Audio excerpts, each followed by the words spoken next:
History is about to be made. It is Sunday, July the 20th, 1969. The Los Angeles Dodgers are playing the San Francisco Giants, and Neil Armstrong will soon become the first man to ever step foot on the moon. Well, hi, everyone. This is Jerry Doggett along with Vin Scully. Here we are at Candlestick Park for the game between the Dodgers and the Giants.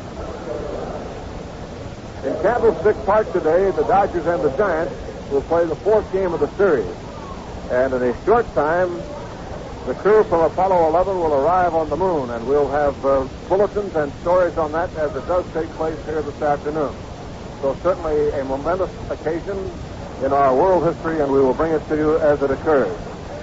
Today, it will be Claude Osteen trying to get the Dodgers even in the series, and Gaylord Perry going for the Giants. Perry 11-7 on the year, and Osteen has a record of 12-7 on the year. Claude against the Giants, no record this year, 4-8 lifetimes. Perry against the Dodgers, no record this year, and 6-5 lifetimes.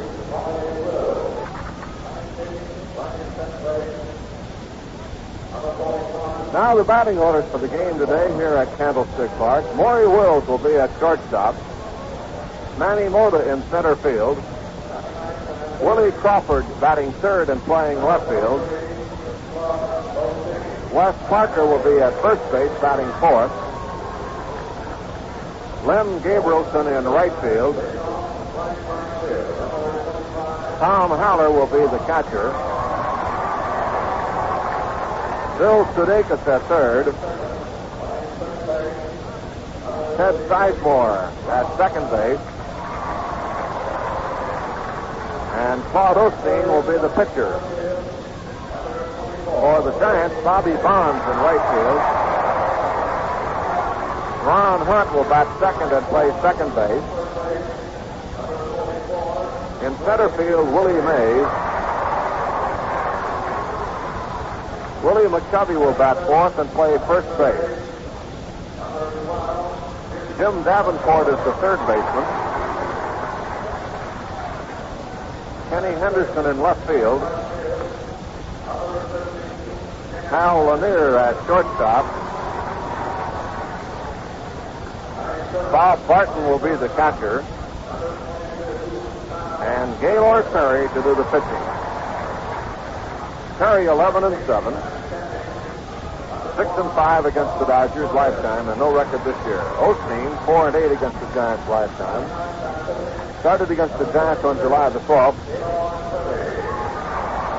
And the Dodgers won the ball game. Osteen worked 9 innings and had 10 strikeouts, his high of the year. The Dodgers won that game 3-2 in 14 innings, but Claude was not involved in the decision. Perry started against the Dodgers on July the 11th. In the game, the Dodgers won 6-4. Perry worked 8 innings and allowed 9 hits. So Gaylord Perry, big tall right-hander, working on the mound for the Giants, and Claude Osteen for the Dodgers. The umpires will be Vargo at the plate, Olson, Pelosi, and Barlick on the base paths. And the National League pennant race now is really locked up tight. The Atlanta Braves are beaten last night by Joe Niekro and the San Diego Padres. So the Dodgers go into today's action with a 3 percentage point lead over Atlanta, with San Francisco third, 1 game back, and Cincinnati in fourth, 3 games back. And on the scoreboard, it is 3-2, Montreal leading the New York Mets in the first game of a doubleheader, and Montreal stung the Mets yesterday when they had a chance to gain some valuable ground on the Chicago Cubs. And the Cubs are leading 1-0 over Philadelphia in the 9th inning, with Jenkins going against Jackson. That's the first game of the doubleheader. It was the final score now in. Chicago winning 1-0. In the second game, Selma goes against the champions. So the Mets are down 3-2 in the 9th, and the Cubs have won their game from Philadelphia. Rain has hit parts of the East. St. Louis at Pittsburgh rained out. Houston at Cincinnati, a doubleheader postponed because of rain. Boy, that's a blow. Rain out a doubleheader. And now the Giants take the field here at Candlestick. Atlanta is leading San Diego 5-0, and they're in the bottom of the 5th inning now at Atlanta. The American League scores: Oakland and California doubleheader later on, Minnesota, Seattle a little later. It is 5-4, Kansas City over Chicago in the first of two, and 3-2, Detroit over Cleveland in the first of two in the eighth inning. Washington 2, New York 2, and they're in the fifth inning. Underway in a moment. Now our national anthem.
On the mound now, Gaylord Perry warming up. We have a nice crowd on hand here at Candlestick Park. The crowd yesterday was 26,000. It should be around those figures again for today's game. Bright sunshiny skies. The wind has begun to blow a little earlier today than yesterday. But it should be a nice day for the game. Good crowd. Perry warming up with Barton. The series now stands 2 for the Giants and 1 for the Dodgers. The last 5 games between these two clubs have been decided by 1 run. And the Giants have won 3 of those games.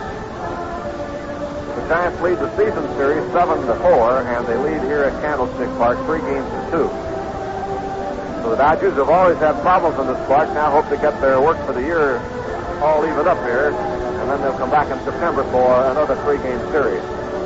For the Dodgers, Wills, Mota, Crawford, Parker, Haller, Sudakis, Sizemore, and Osteen. Willie Davis had not arrived at the park a half hour ago. He had been confined to the hospital overnight for observation, so apparently he was not released early from the hospital. Willie was, in case you missed it yesterday, hit on the back of the head on the batting helmet on a pitch by Juan Marichal and had to go to the hospital for observation, but the reports were that he was okay. All right, Maury Wills stepping in, and it's time to play ball. Gaylord Perry to the windup, and the first pitch swung on a bouncing ball to the left side in the hole at Lanier. The long throw, not in time, and Wills beats it out for a base hit. So Wills chops one to the left side, and shortstop Lanier couldn't make the play in time. So Maury is on to start it off here for the Dodgers in the first inning. Boy, Maury now has been safely in 14 straight games. Manny Mota coming up. Manny has a .353 batting average, 3 home runs, and 18 runs batted in. So Manny Mota now with Maury Wills on at first base against right-hander Gaylord Perry. 11 wins, 7 losses, earned run average of .264. Perry checking signs with catcher Bob Barton. Davenport is in at third base. Wills at first base. And Manny Mota waiting now at the plate. Here's Perry's look in the pitch. Mota around the bunt takes a strike. The plate umpire is Vargo with Olson, Colosi, and Barlick on the base paths. 0-1 to Manny.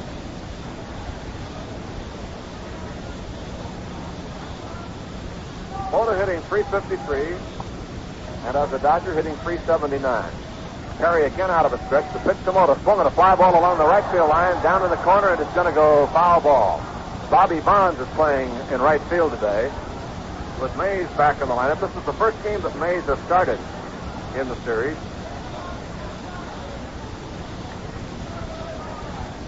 Henderson has moved into left field. Mays in center. And Bonds is playing in right.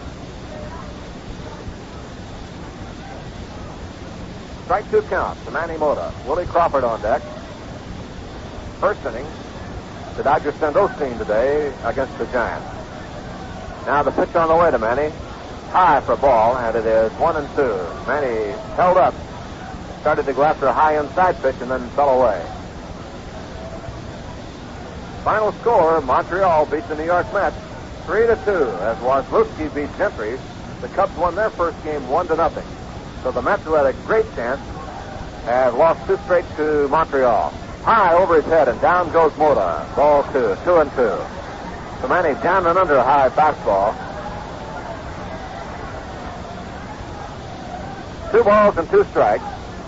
Mota backs out a moment. Wills on first base, opened up with an infield hit to shortstop. Now the look in the stretch. And runner goes, pitch swung on, fouled away. So Mota fouls it off to the right, way down in the stands. And Wills will turn and come back now. Maury has stolen 22 bases for the year, 7 as a Dodger. As a Dodger, he's 7 out of 9. For the whole year, 22 out of 30. So the last game before the All-Star break. And a lot going on in this National League West. 3 teams within the game. All right, it is a 2-2 count, and the pitch to Mota. Outside, ball 3. 3-2. Barton thought he had a strike. Somebody hollered out of the Giant bench, and Fargo pointed a finger over there. All right, 3 balls and 2 strikes. Manny Mota waiting. On at first base, Wills. We'll see if he goes now on a 3-2 pitch. Perry checking signs. Again out of a stretch. McCovey holds him on. The look, and he goes. Pitch pulling it. Hit the right field along the line. It's going to be in there for a base hit. Going off in the foul territory in the corner now. Wills is at third. The ball is at the fence. Mota's at second. Wills has scored. Here's a throw across the third base, and it is too late. It's a triple for Mota. So Manny Mota on a 3-2 pitch lines one in the right field corner to drive home Maury Wills and give the Dodgers a 1-0 lead here with nobody out in the first inning. So Mota right down the line with that one, all the way into the corner. As soon as the ball hit fair, it began to bounce away. And down into the corner, Bobby Bonds had to retrieve against the fence. So a run is in. Manny Mota at third base, and Willie Crawford the batter. Willie batting .263 with 8 home runs and 30 runs batted in. So the Dodgers jump off to the lead here on a single and a triple. And Crawford now trying to increase the lead as Perry goes out of a stretch. The pitch to Willie, foul back, and it is strike 1. He got a fastball in on the hand. This has been quite a series here, 14-13, 3-2, and 5-4 for the 3 games in this set. Of course, they had 2 one-run ball games to conclude the series last weekend in the Dodger Stadium. Now the 0-1 pitch to Crawford. Taken high for a ball, and the count is 1-1. 1 ball, 1 strike count. Manny Mota at third base. For Manny, that is his second triple and his first as a Dodger. He's had 3 home runs. Here's the pitch. Crawford swings late, misses. Strike 2, 1-2.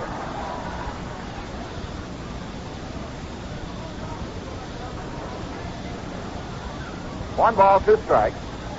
On deck, Wes Parker. Nobody out. A man at third base and a run in. Gaylord Perry working to Willie Crawford. Now the pitch. Pulling a ground ball to the left side. Davenport up with it. Holds the runner. Throws to first in time. Crawford is out. And Mota has to hold on. Had Crawford hit the ball to the shortstop of the second baseman, the Giants were in position to concede the run. But he hit it to third, so Mota had to hold. And here's Parker coming up now. Parker with 51 runs batted in. He and Andy Costco are tied for the team lead in RBIs. Parker has 12 home runs. So here's Parker now waiting with a runner at third base. And now the right side of the infield is up a bit, and they're going to bring Henderson in a little in left field. Pitch to Parker, hit down the third base line, foul ball. So he bounced one just outside the line. Strike 1. Now the infield up a little more. We'll see how the Dodgers react to a ground ball. Mota might have to hold up a third on a ground ball. Giants play him in. McCovey at first. Hunt at second. Lanier at short. Davenport at third. A run in, a man out, and a man at third. Now again, the stretch and the look. Perry ready, delivers to Parker. High for ball, and it is 1-1. 1 ball, 1 strike to Wes Parker.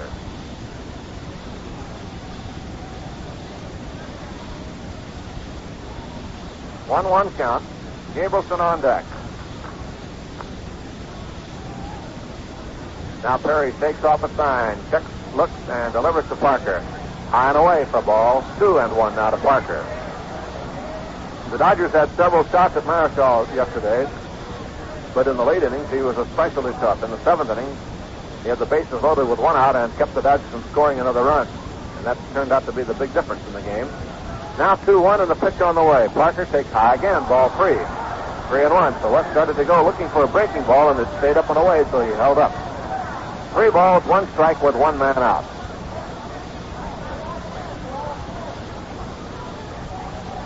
Once again, Parker waiting.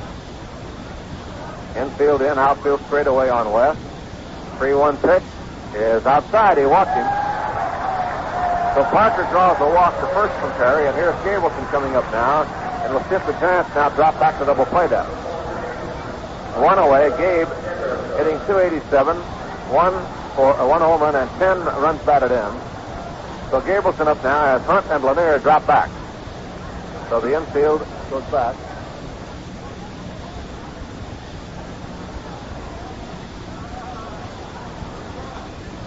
There's a foul out of play. Gabrielson with a count of 1 strike.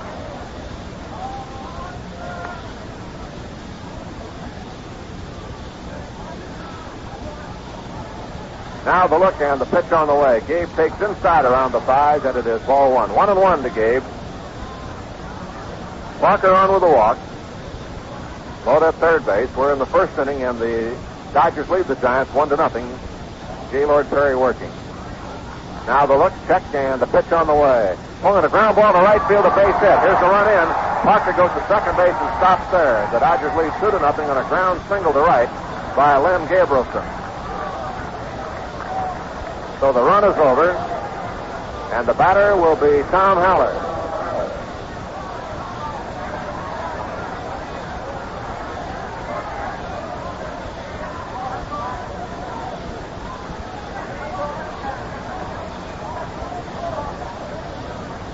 All right, time called as Barton goes to the mound to have a talk with Gaylord Perry. As Tom Haller comes up, the Dodgers have Parker at second base, and at first base is Len Gabrielson. So Gabe singles on the ground to drive in the run. Here's the stretch now, the look and the pitch on the way. Swung and line to center, base hit. Hunt made a dive for it, couldn't get it. Parker's in to score. The Dodgers lead 3-0. As Tommy Haller lines one back to the middle. And the Dodgers have 3 runs in now, and Gabrielson stops at second base. So Wills, Woda, and Parker have scored. Gabrielson's at second base, and Haller is at first.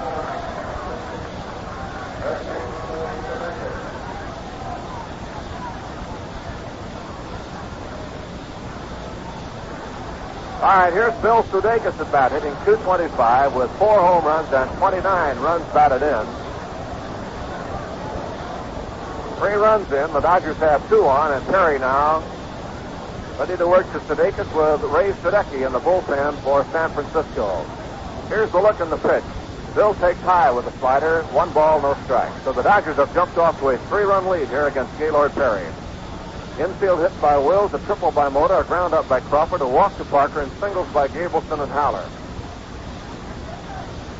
Now again, the stretch and the look. Pitch on the way. A swing and a miss at a breaking pitch, and it is 1-1. 1 ball, 1 strike here in the 1st inning.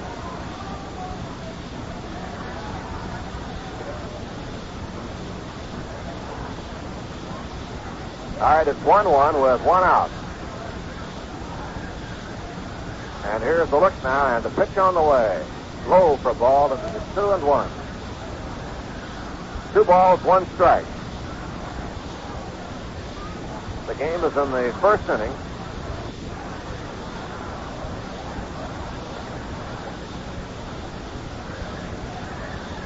Now again, Perry out of a stretch on the look. Sudakis swings to the slider. Strike 2. 2-2 to Bill. Sizemore on deck. The Dodgers have 1 out, 2 on, and have scored 3 times here in the first inning. So Perry trying to weather the storm, and Sudakis trying to keep it going now. Here's the look back, check of the runners, and the pitch to Bill. Inside around the knees, ball 3, and it's a 3-2 count. So a full count to Sudakis.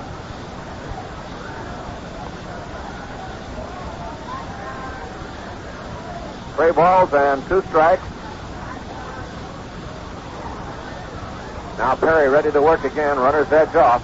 Here's the look in the pitch. Bill hits a foul off third into the stand, just beyond the Dodger dugout. The count stays 3-2.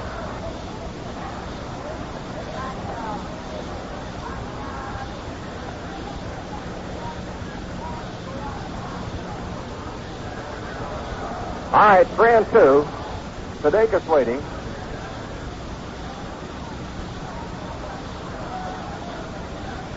Here's the look now, and the pitch on the way. Outside, ball 4. The Dodgers have loaded them up. And as Sudakis walks to first base, the astronauts have landed on the moon. Well, that's quite a moment in our history. Clyde King now goes out to the mound to talk to Perry, the second walk given up. The Dodgers have loaded the bases. Here's an announcement at Candlestick Park now, and we're going to send it to the PA system. Airport Colonel David Alden and Lieutenant Colonel Michael Collins have landed on the road at 1:16 p.m.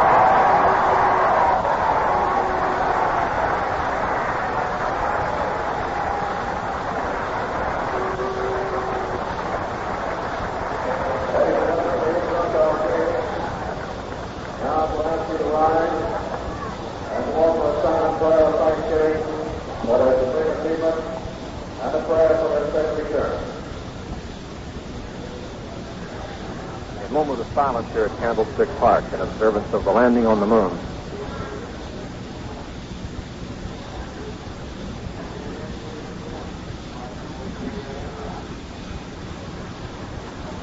Thank you.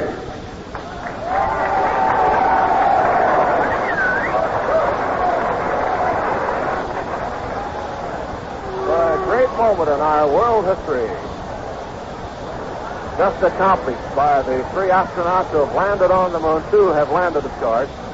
You'll have further reports and details later on as we go through the afternoon. The pitch to Sizemore, high, ball 1. King was to the mound to talk to Gaylord Perry. The Dodgers have the bases loaded with 1 out, 3 runs in, and Sizemore up now, batting in the 8th spot in the order. Steady, hitting .258.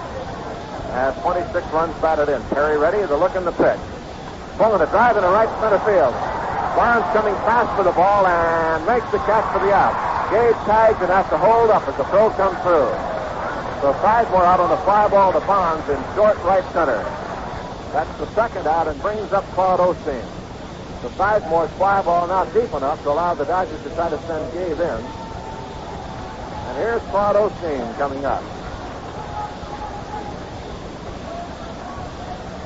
It will be several hours, of course, before Armstrong comes out of the Eagle and walks on the moon, and that will come up sometime this evening. It'll be another great moment. Here is Osteen now, and the pitch on the way to Claude. Breaking ball for a strike, 0-1. He's the 9th batter of the inning, and the Dodgers have loaded him up, have 3 in and 2 out. Gabrielson, Haller, Sudakis on base. And Gaylord Perry working now to Osteen. Dodgers' best hitting pitcher. Takes one inside for a ball, and the count is 1-1. Osteen is hitting .262. He has 8 runs batted in. He has 16 hits, 1 double. We're in the top of the first inning. Dodgers leading 3-0. And now Gaylord Perry. Now the look in the pitch. A swing and a miss. Strike 2. Osteen had a good cut at that one. 1 ball and 2 strikes to count.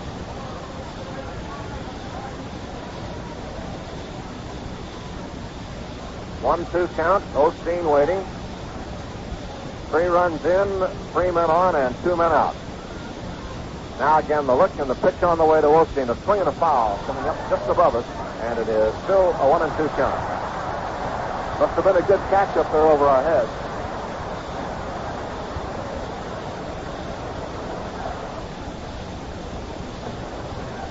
So Osteen waiting with a 1-ball, 2-strike counter. For those of you whose attention has been diverted from the game to the moon landing for the past few minutes, we'll give you a recap on what's been happening here.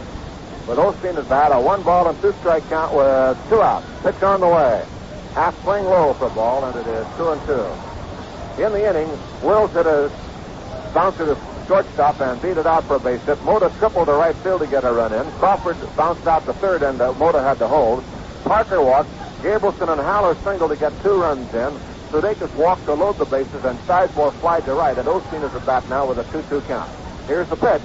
Swung on a fly ball to center. Well hit. Mays going back on it. Still back. Turns and makes the catch. So Osteen drove it deep to center field, but Mays able to haul it down. And the Dodgers in the first inning showed 3 runs. There were 4 hits, and they left 3 men on. So the score at the end of 1 inning of play is 9 men back. The Dodgers 3 and the Giants coming up. All right, Claude Osteen stakes to a 3-run lead now as we go to play in the last half of the first inning. Osteen with a 12-7 record will pick first to Bobby Bonds, Ron Hunt, and Willie Mays. The Dodgers missed a golden opportunity, of course, to really open it up. And they had the bases loaded with 1 out, but that's been the story here mainly in this series. Bases loaded situations with 1 out and then not able to get a run in on that play. So we'll see how big that turns out to be as we go to the bottom of the first inning. And Osteen, who was waiting a long time, actually about 25 minutes. The moon landing, of course, has just been accomplished as the lunar module landed at 1:18 on the moon surface, 1:18 Pacific time. And we're estimating, at least that's the estimate that we hear, that Armstrong will step out on the moon at around 11:18 tonight. So that may be changed a little bit. Here's Bobby Bonds waiting, and Osteen's pitch is a curve swung on a miss, strike 1. 0-1 the count to Bobby Bonds. Bonds batting .284, 20 home runs, 49 runs batted in.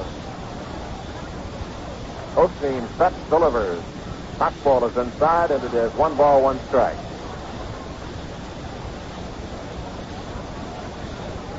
One and one.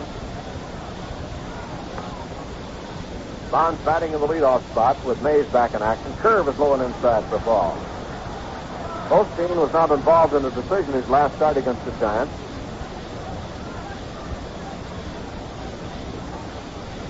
Now a 2-1 count as Claude goes into the windup and delivers to Bonds. A bouncing ball foul outside of third.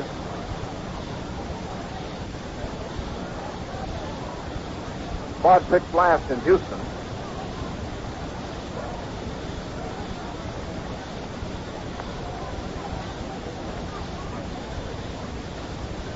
He beat the Astros 3-2. Now the pitch.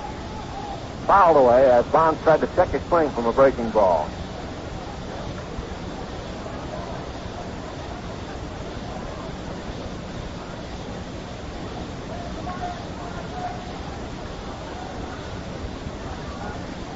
All right, Osteen checking again. A 2-2 pitch on the way to Bobby Bonds. Curve is just inside, ball 3, 3-2. The Claude working to the leadoff band. The Dodgers had 3 runs in the first inning. With 4 base hits, there were 2 walks. 1 figured in the scoring. The walk to Parker, he scored. Sudakis' walk was left on. Here's the 3-2 pitch. Curve swung on a miss, strike 3. And he pitched a little off on that one. Gained speed a bit, and down goes Bobby Bonds. Osteen has been on a bit of a strikeout kick. He had 10 against the Giants. That was his season high. And in that game at Houston, Osteen struck out 7. He has walked only 1 batter in his last 2 starts, and that was an intentional walk in the game against the Giants. Here's Ron Hunt at bat now. Ron batting .255, 1 home run, and 26 runs batted in. First pitch away for a ball. 1 ball, no strike. Ron Hunt to be followed by Willie Mays making his first start in the series. Atlanta is winning from San Diego. The Padres won last night's game, though. There's a fly ball into center field. Manny Mota coming up and over a few steps and makes the catch for the out. The hunt flies out to Mota. He's playing center field today. Let's pause for station identification. This is the Los Angeles Dodgers radio network. In favor of Atlanta over San Diego, and the Dodgers lead the Braves by 3 percentage points in the National League standings. Here's the pitch to May. Swung and popped up into short center field. Sizemore backing up, shading his eyes. Looking up now, moves in and makes the catch for the out. The wind is playing a few tricks on it, and of course the sun adds to it. So the side retired in the first inning, 3 up, 3 down on the score at the end of one. The Dodgers 3 and San Francisco nothing. Win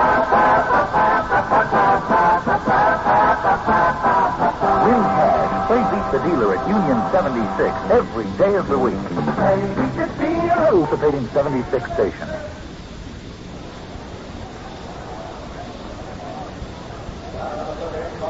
All right, let's go to the second inning now with the top of the order. Wills, Mota, and Crawford will start it off. The Dodgers batted around in the first inning.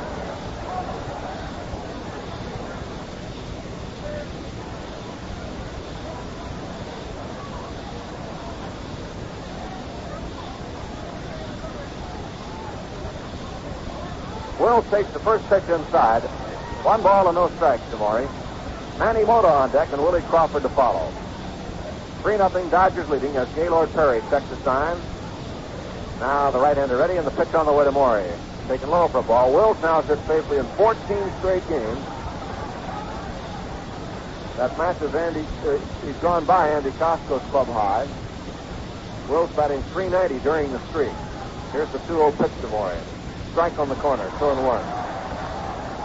Maury's average has been .444 during the past 10 games. He's been 20 for 45. In the past 7 games, Wills has hit 2 home runs, both against the Giants, and driven in 9. There's a ground ball out behind second base. Lanier can't get it. Base hit. So red-hot Maury Wills gets another hit. That gives him 2 for the day, and boy, he's really blazing.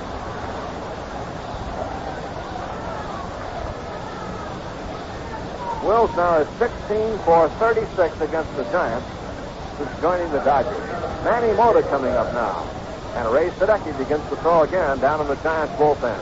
The Dodgers lead 3-0, and the game is in the top of the second inning.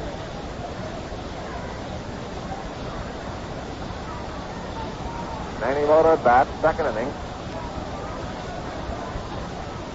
And Gaylord Perry out of a stretch to look over, and the pitch pulling a high bouncer off the plate, back to the mound. Perry has to wait, catches barehanded, and throws just in time.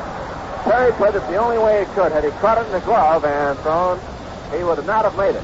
He waited for it to come down and caught it with the bare hand and threw all in one sweeping motion. So a good play by Perry gets Mota, and down to second base goes Wills.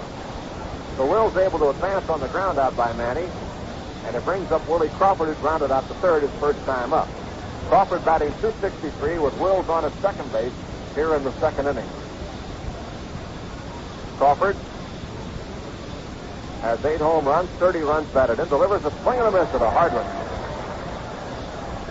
Fastball around the letters on the inside part of the plate. Strike 1 count to Willie. Wes Parker on deck. The ball game in the second inning. The Giants used the home run ball yesterday to beat the Dodgers. They had 3 home runs. Now the pitch on the way. Swung and a fly ball foul out of play on the left side. So it is a strike 2 count now to Willie Crawford. Dave Marshall hit the game winner in the 8th inning off Al McBean. McCovey had 1 in the second inning, and Kenny Henderson tied the game with 1 in the 5th inning. The Dodgers had 9 hits, but they were held to singles by Marichal. They now have 5 hits off Gaylord Perry here in the second inning. Now the pitch to Crawford. Swung and grounded foul right under Ozark, who had to skip off to get over it. That one almost got him on the toes. And actually, kind of Danny Ozark at third, kind of flicking his feet a moment. He was Jack be nimble, Jack be quick. He had to get up and away out of that one. He'd had some hot dogs. All right, strike 2 count to Crawford. Perry ready, the pitch. Off speed and outside for ball 1 and 2. A change up, and he missed way outside. 1 ball, 2 strikes.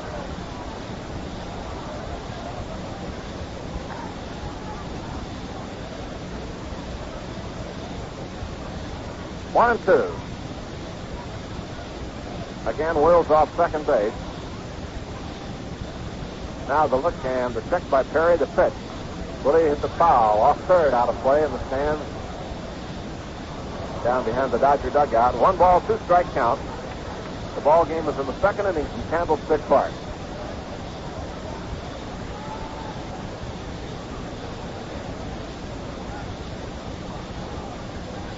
All right, Crawford waiting in the batter's box. And Wes Parker out on deck. Wills again leads away from second. Lanier trying to keep him tied up. Pitch to Willie is low with a curve, and it's 2-2.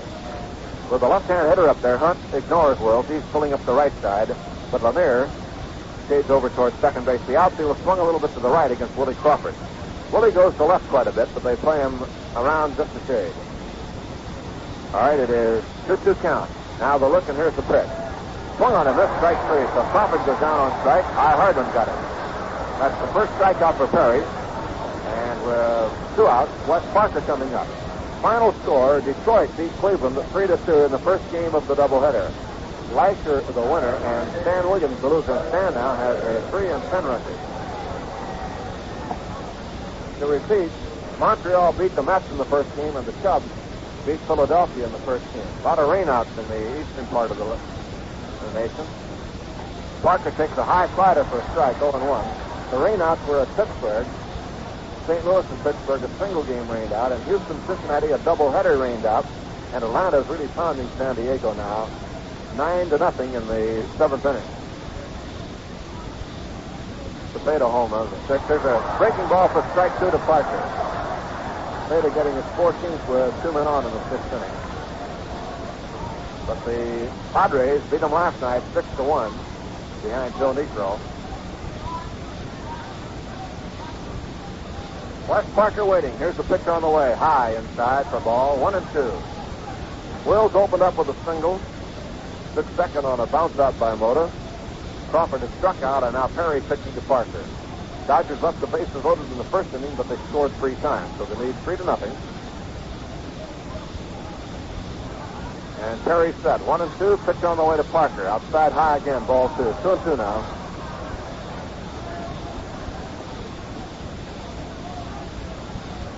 Two count. Parker waiting.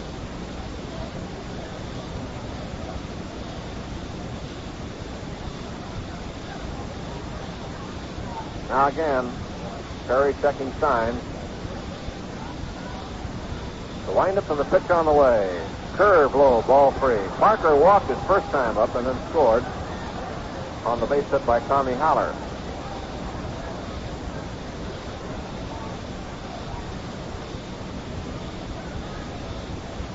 Grand 2. Perry again with the sign from Barton. Wills the lead off second base. Now the look in the pitch. West brings a ground ball to shortstop. Lanier scoops it up. Here's his play. It's in time. Parker is out to retire the side. So the Dodgers leave Wills. They've now left 4. No runs, 1 hit, 1 left. The score at the end of an inning and a half. Dodgers 3 and the Giants nothing.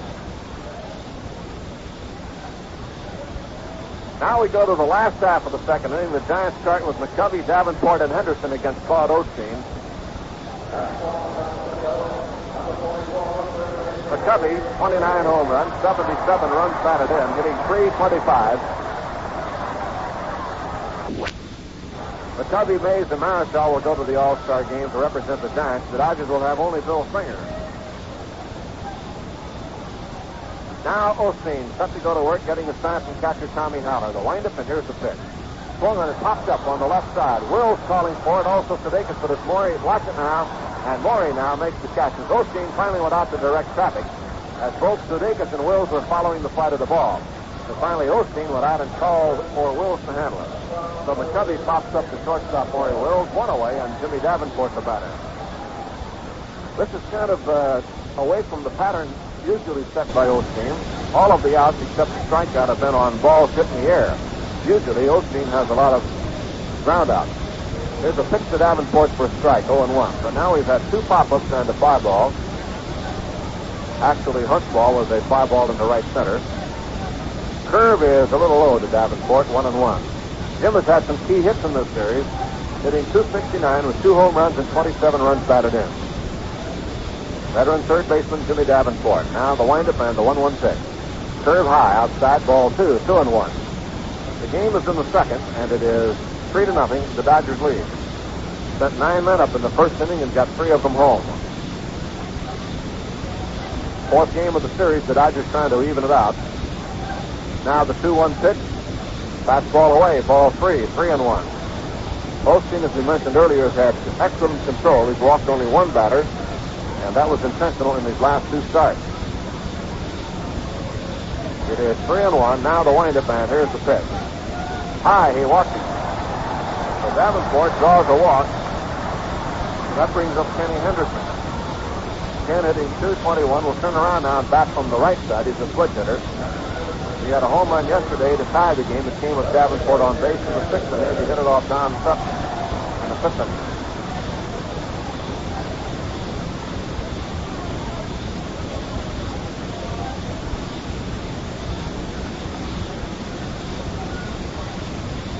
All right, Henderson at bat, 1 out, 1 on. The Dodgers up a step or 2, double play depth. Henderson has good speed normally, but he's limping now. He's been hurting a bit. Here's the pitch on the way, inside for a ball. 1 ball, no strike. Hal Lanier is on deck, and Bob Barton to follow.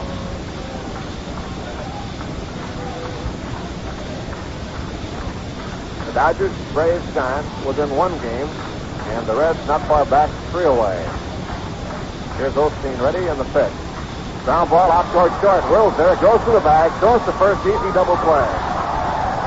So Henderson wraps one to Wills, and Maury took it himself, and the Dodgers get the double play. So it is tied retired with no runs, no hits, no errors, and none left on. The score at the end of 2 innings to play, the Dodgers 3 and the Giants nothing. You'll agree, it's the easternmost in quality and the westernmost in flavor.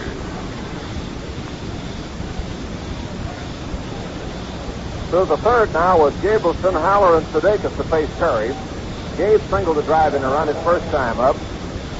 Hit one between first and second base. Now Gabe up to started in the 3rd inning. And Perry checking signs. Dodgers lead 3-0. They scored 3 runs in the first inning on 4 hits. And now Perry ready, and the pitch on the way. Breaking ball for a strike, 0-1 to Gabe. Tom Haller on deck. The wind whipping across from left toward right. Not too violent yet. It's actually swirling at the moment. Now they wind up again by Perry in the pitch. High and inside for a ball, and it is 1-1. The Dodgers will be idle now after today until Thursday when they go into Chicago to play the Cubs. Bill Singer to open up against Chicago. And airtime will be 11:10 for Thursday's game. Here's the 1-1 pitch. Gabe takes strike on a change of speed. 1-2.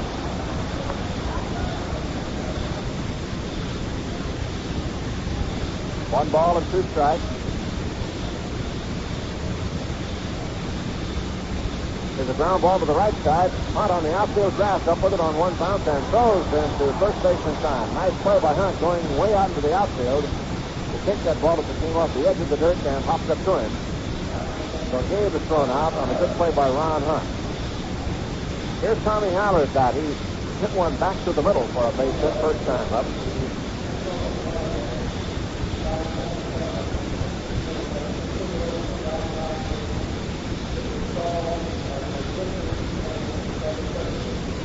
Here's the pitch on the way to Haller, and it's in there a little low for a ball. 1 ball and no strikes. They've made an announcement about a game on the scoreboard. We'll give that word to you here in a moment. 1 ball and no strikes. Here's the pitch on the way to Haller. Swung on a miss for a strike. Last night they ran into a curfew at Seattle, and they had played 16 innings with the Twins and Seattle all tied up at 7-7, so they're playing that off before they start their regular game today. Haller hits the ground ball, backhanded by Hunt.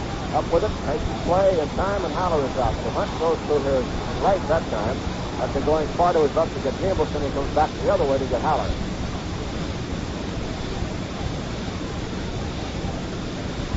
The batter will be Bill Sudakis with 2 out in the 3rd inning. They played 1 inning of that game now, and it's gone through 17 innings, and the scoreboard shows it's still tied 7-7. Minnesota and Seattle. So they played with a curfew last night, had to quit, and started it over again today to finish it off before they play their regular game. All right, Sudakis at bat. He walked his first time up. Perry rubs off a sign. Now gets one he wants, delivers. Curve is in there for a strike. And Perry, who started off rather stakily, has now come back to retire 5 men in a row since Wills opened up the second inning with a base hit.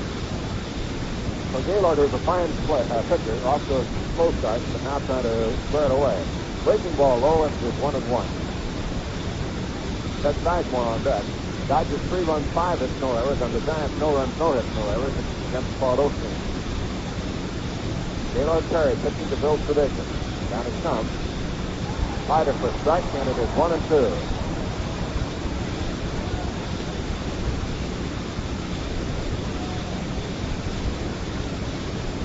One and two to Sudakis. Billy waits, and here's the pitch. Swung on him, here's strike 3. High fastball, and down he goes. So Sudakis strikes out. Perry gets his second strikeout, and he's really on the beam now. No runs, no hits, no errors, and none left on. And the score at the end of 2.5 innings to play. The plate umpire, Vargo, has gone into the dugout, so we're waiting on him to come back. He's gone off, and he's talking to somebody right near the stands, and he's talking perhaps to a ground crew or a security policeman, and he's now calling Clyde King out. So we have something going on down below here. And whatever it is, Vargo's explaining it to Clyde King. And now he walks away and then comes back again to talk to Clyde some more. It's a conversation. And he's still talking to him. So Osteen, meanwhile, is warming up on the mound with Tom Haller, and Vargo and King are still having a discussion after Vargo's come to the corner of the backstop screen down to our right to say something to one of the security policemen or a ground crew member. And now, whatever it is, Vargo backed away with his palms outstretched, still talking to King as he walks away. So we don't know what that's all about. But Vargo, I think, is now going to go to the other side. He's looking toward the Dodger bench as he comes over to talk to third base umpire Al Barley. And whether he's going to make an explanation to the Dodgers about whatever it was, he is not. And now the Dodgers, Vargo is indicating that he'll tell the Dodger bench about it next inning, whatever it was. So maybe we can find out that way. So Vargo has talked to the Giant bench, but it's not of an urgent nature. So Vargo told the Dodger bench that he would give them the word at the end of the half inning. Here's Lanier up now as Osteen delivers a fastball that's high. 1 ball, no strike. Lanier, a switch hitter, batting right-handed now against Osteen. Hal batting .243 with 20 runs batted in. Bob Barton is on deck, and here's the pitch on the way. Claude, a ground ball hit just foul outside of third. So Lanier misses an extra base hit by about a foot. It is just outside of third base. 1 ball, 1 strike to the Giant shortstop, Hal Lanier.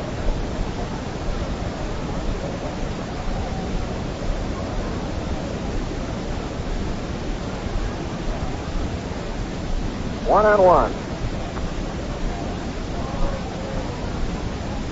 Now the pitch. Popped up into short center field. Coming on is Mota out of Sizemore, and Sizemore makes the catch. So Lanier pops up to Sizemore in short right center field. 1 away, and Bob Barton coming up.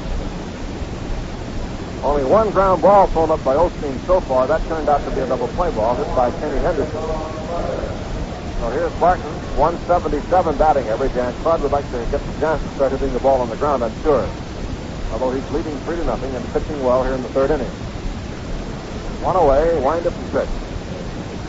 Low and inside with the fastball. 1 ball, no strike.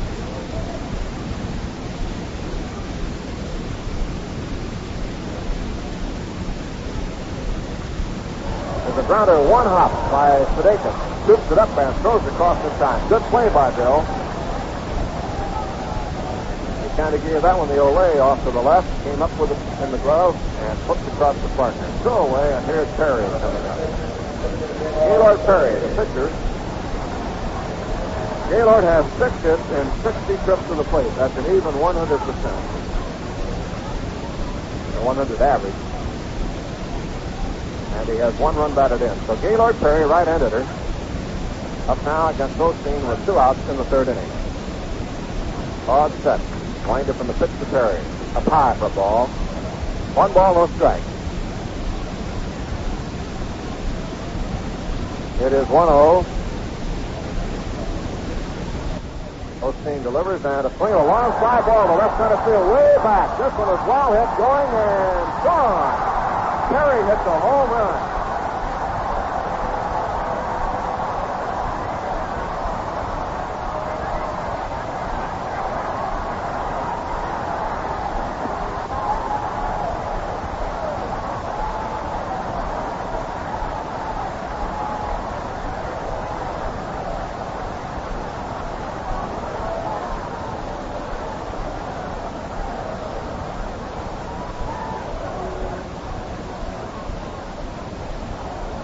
Gaylord Perry takes him up with a long home run to left center field, and Bobby Bonds comes up now.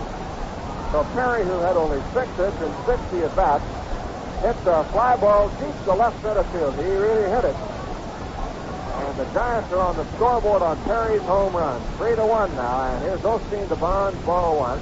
The windup in the next pitch. Curve is in there for a strike. Osteen drew the fastball, and Perry really drilled it.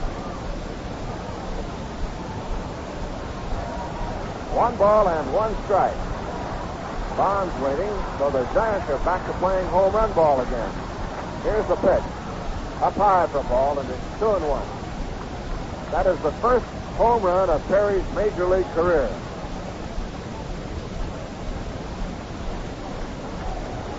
All right, 2-1 count. Osteen delivers, curve high, ball 3. That one must have taken Osteen a bit to throw up a home run ball to Perry, the first ever for Gaylord. A 3-1 count. All right, McCovey, Bonds waiting. 3-1 with 2 outs. And the pitch on the way. Bonds around the bunt, takes outside, ball 4. He's on with a walk. That's the second walk from Osteen. So Bud, who has had great control, now has walked 2 in 2 2/3 innings, has yielded a home run to the opposite pitcher, and now Ron Hunt comes up. He flied to center. And again, Osteen, as we've said, usually likes to get most of the outs on ground balls, but he's only had 2 ground balls hit so far today. Here is Hunt with Mays on deck. The Giants, an explosive slug, now have a home run pop up from an unexpected source, the pitcher Gaylord Perry. Runner goes. Here's Haller's throw down, and it's on a bounce. Not in time. Bonds steals it. The Haller's throw bounced to Sizemore, and Bonds got his 26th stolen base. Bobby Bonds swipes it. And now Haller going to the mound to talk to Osteen and slow things down a little bit here. Bud was sailing along until Perry bombed one.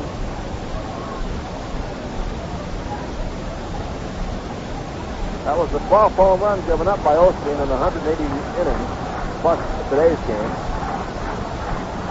All right, Ron Hunt batting. Bobby Bonds on second base. 3-1, Dodgers lead. And remember, they left the bases loaded in the first inning with 1 out. Now here's Osteen with a look. And the pitch on the way. Hunt takes inside. Ball 2. 2 balls, no strikes. Final game of the series. Giants last weekend won 3 out of 4 at Dodger Stadium.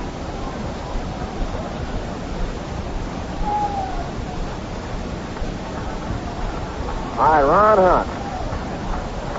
Waiting at the plate, 2-0. Curve in there for strike 2-1. Good crowd on hand today at Candlestick Park. 2 balls and 1 strike.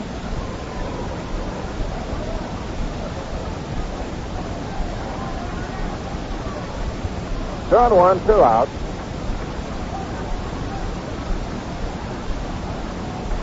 And Osteen out of a stretch once more. Here's the look, here's the pitch. Inside low, ball 3. 3-1 now, so he's gone behind the Hunt after walking Bonds. Bad throw to center field on a pickoff play. Here's Bonds, headed around third. He'll come to the plate, and he's scored. So a pickoff play went awry, and the Giants have another run in, and it's 3-2. The throw went to center, and Mota's return throw not in time.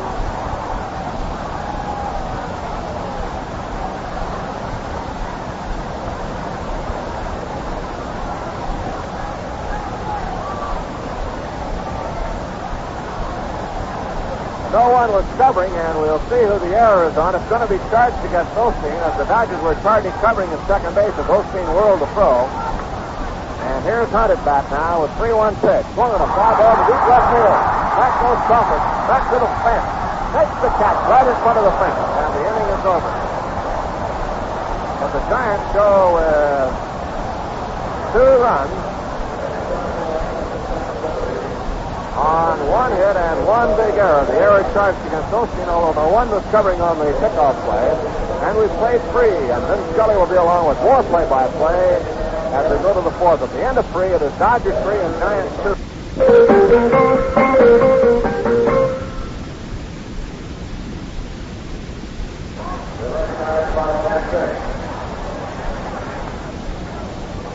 Thank you, Jerry. Hi, everybody, and a very pleasant Sunday to you, wherever you may be, as we go to the 4th inning. The Dodgers leading the Giants 3-2. And it'll be Ted Sizemore, then Claude Osteen and Maury Wills. And Gaylord Perry very much back in the ball game. Right-hander ready and delivers, and the first one's a strike. Perry is a completely different pitcher than the fellow we saw in the first inning. So it would behoove the Dodgers now to really bear down as Perry comes back with a pitch that's swung on in this strike, too. He retired the last 6 in a row. He has retired 8 of the last 9. So Perry has certainly found himself, and he's back on the beam. Pitch foul back by Sizemore. Dodgers led yesterday 3-1, but they were on the short end when it was all over. They led 3-0 today. Their lead is now 3-2. The pitch to Sizemore, strike 3 called. Let's pause the station identification. This is the Los Angeles Dodgers Radio Network. Good God. KTAR. Claude Osteen, the batter, fly deep to center in the first inning. The Dodgers had Perry draped on the rope, but they couldn't come up with a big blow to chase him. Osteen swings and misses 0-1. Dodgers had 3 runs over, the bases loaded and 1 out. And Sudakis heating up back of Perry. But Sizemore popped out and Osteen flied out and the inning was over. And Perry has really become a pitcher since then. We're checking in the Dodger dugout to try and find out what's been going on. We're totally in the dark about it. Here's a 1-1 pitch on the way to Osteen. A ground ball wide at first. McCovey traps it, feeds to Perry in time. In the top of the 3rd inning, after the 3rd out, in the top of the 3rd, Ed Vargo, the plate umpire, went to the grandstand railing and talked to a member of the San Francisco Police Department. He in turn talked to Clyde King, then to Al Farley. Motioned to Olson that he wanted to talk to him at the end of the 3rd inning, and he did. We have just put in a call to the Dodger dugout to find out what's been going on.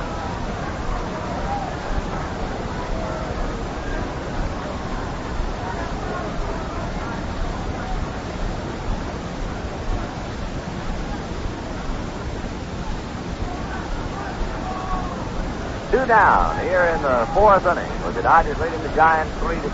The pitch to Wills in the dirt for 1-0. Large Sunday crowd here at Candlestick Park.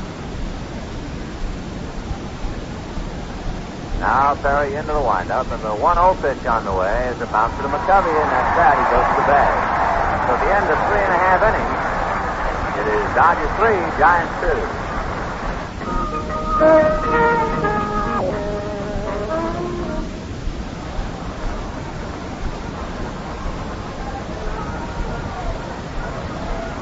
Bottom of the 4th inning with the Dodgers leading the Giants 3-2. 3 runs, 5 hits, and 1 error from the Dodgers. 2 runs, 1 hit for the Giants. A home run by Gaylord Perry. Willie Mays, Willie McCovey, and Jimmy Davenport in that order. Mays popped up in the first inning. Final score, Atlanta beat San Diego 10-0. Osteen soft curve, the strike, 0-1. Pat Jarvis, the winner, beating Kirby in that. So the Braves, who were 3 percentage points back of the Dodgers, beat San Diego 10-0 today. Here's the strike one pitch to Willie Mays. Fastball fouled away. Off to the right. Upstairs in the count 0-2.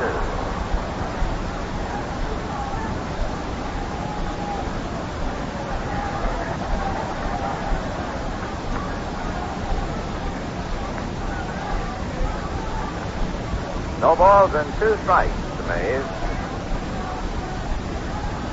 Osteen into the windup, and the strike 2 pitch on the way. Inside at the ankle. Ball 1. 1-2.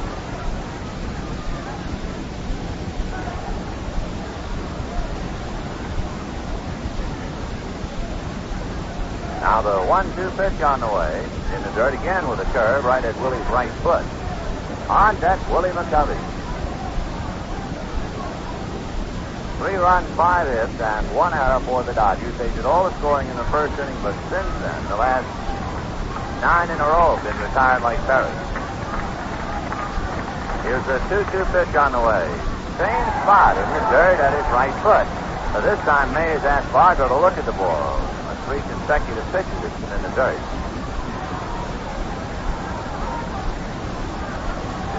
So Osteen had it 0-2 to Mays. He's now gone all the way.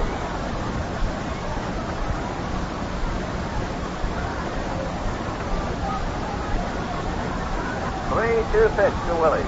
Fastball low to lost.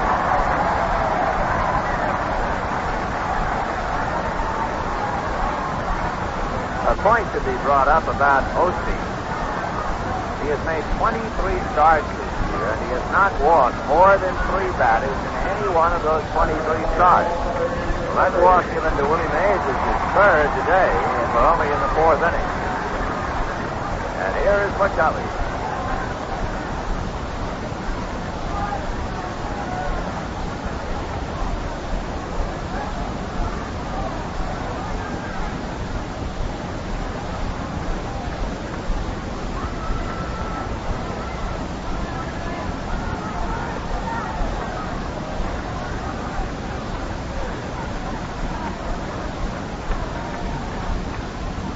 Big curveball to Willie is high and inside, ball 1. A throw to first base, and Hal up to it in the dirt. Parker had to take it out. 3-2 Dodgers. We're in the bottom of the 4th inning. Mays has just walked, and McCovey waiting, 1 ball and no strikes. Osteen hands at his side. Now set at the belt. The 1-0 pitch on the way. Curved, 1 on and missed. 1-1. So McCovey backed out, pulls himself together, and gets back up there again. Willie with 29 home runs. He has 77 runs batted in. He was the biggest vote getter of the National League All-Star team. Osteen ready, back he comes. Fastball for a strike. And the count 1-2. Down in the Dodger bullpen, Pete Mickelson begins to listen up. Dodgers trying desperately to get a split up here. Osteen ready, another look over at Mays. The pitch to McCovey low in the dirt. Ball 2. Mays, a well-rested Willie at first base. This is his first start of the series. Has stolen 4 bases. 2-2. The count to Willie McCovey. Osteen straddling the rubber. Lobs 1 to Parker just to keep Mays near the bag. Gaylord Perry hit his first career home run in the big league. And after that, Bonds walked, stole second, and Osteen tried to pick him up and threw it away for the second giant run. McCovey hits the drive to right field. It's gone.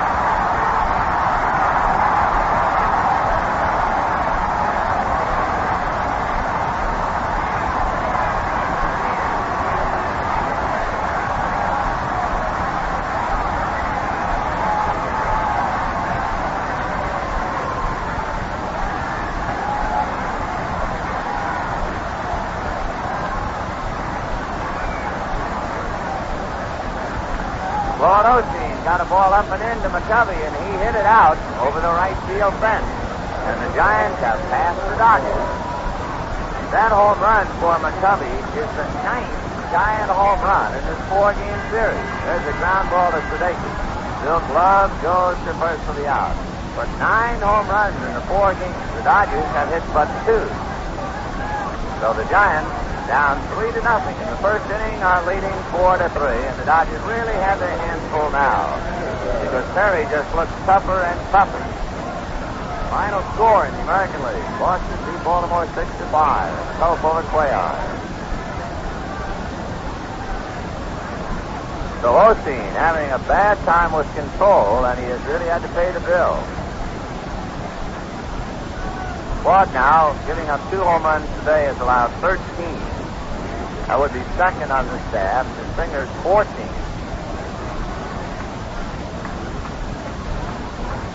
Here's Ken Henderson with Lanier to follow. Curve and strike. 4 runs on 2 hits for the Giants. 3 runs, 5 hits, and 1 error for the Dodgers. We're in the bottom of the 4th. Osteen's next one is hit foul off to the right of the plate. No play for Hal or Parker. 0-2 to Henderson.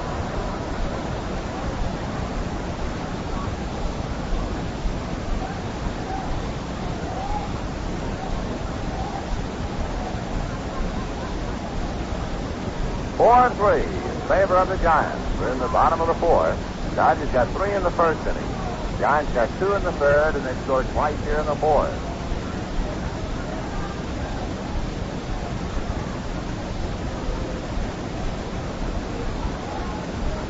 Osteen ready and delivers and gets a strike for number 3, and down goes Henderson.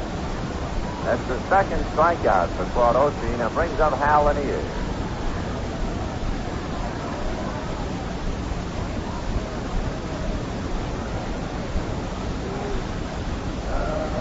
Hal Lanier popped out to Sizemore in the 3rd inning.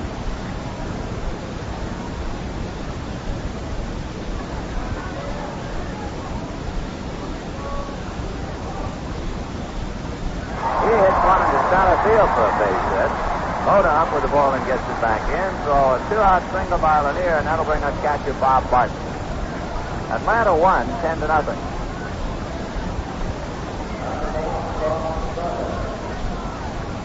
If Atlanta wins and the Dodgers lose, Atlanta would go into first place. The Dodgers would be in second place, 7 percentage points back. The Giants would be in 3rd place, 1 percentage point back of the Dodgers and 8 back of the Braves. What a wild race the Western Division is having. Here's Bob Barton, grounded to 3rd in the 3rd inning. Osteen at the bell, looks at Lanier, draws the throw, and gets back. 4-3 in favor of the Giants. We're in the bottom of the 4th. Osteen at the belt. Claude ready, delivers, and misses inside. Steve Nicholson has stopped throwing in the Dodger bullpen. 1 ball and no strikes to Bob Barton.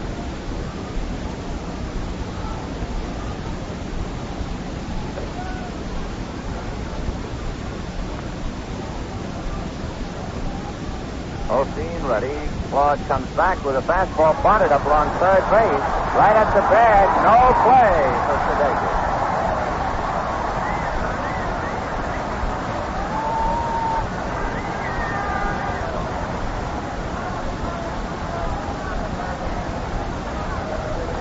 So Bob Barton bunts for a base hit.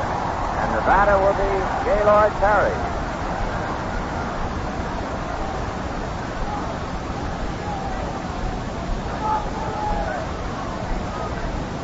Gaylord Perry hit his first and only Major League home run in the 3rd inning. And that seemed to wake up the Giant hitters. They have come from behind and now lead 4-3. And with 2 out, Perry finds runners at 1st and 2nd. Osteen delivers, curveball, hits foul outside of 3rd to Ossie Virgil, and the count 0-1.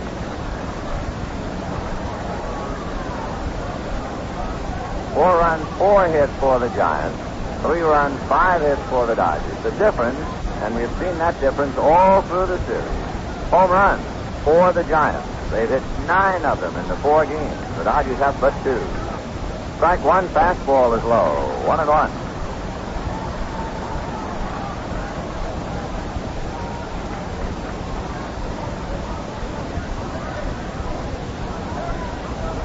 Gaylord Perry waiting, 1 ball and 1 strike.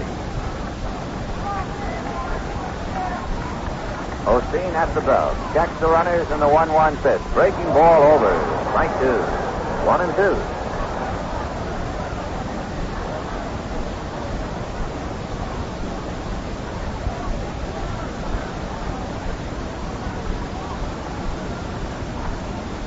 Osteen again reading Haller. Now Claude to his stretch. Runners take their lead. And the 1-2 pitch. Fastball low. Ball 2. When the Dodgers hit in the 5th inning, they have Mota, Crawford, and Parker.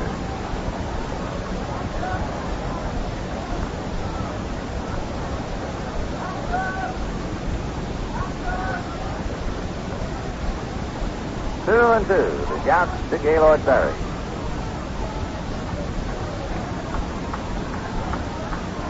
Osteen left foot on the rubber.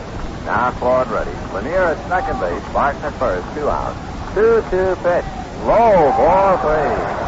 So Osteen is having his worst day of the year as far as control is concerned.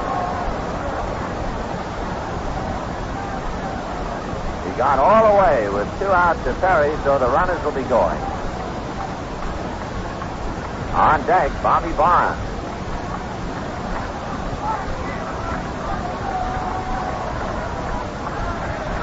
Osteen to his stretch. The runners go, and the pitch to Perry fouled away off to the right, carrying deep in the lower deck. It would certainly appear that we have the largest crowd of the series. We've had 26,000 in 2 of the games. But we could do much better than that today.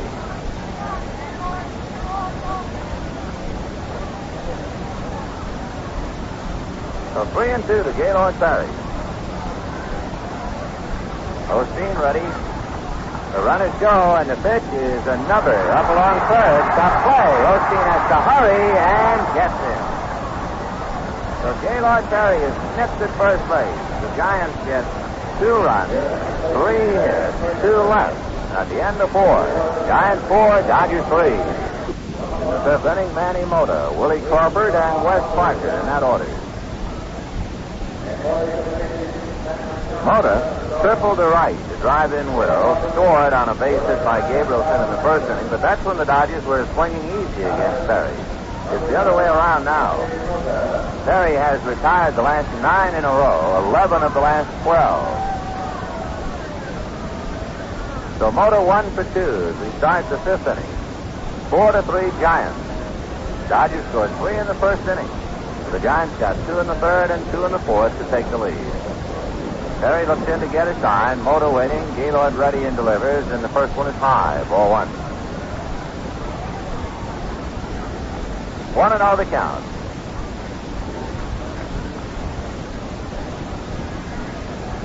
Perry's 1-0 pitch on the way is popped in the air foul down the line. McCovey after it in the bullpen along with Bonds, but it goes into the lower deck out of play and bounces back out onto the field. And the count 1-1.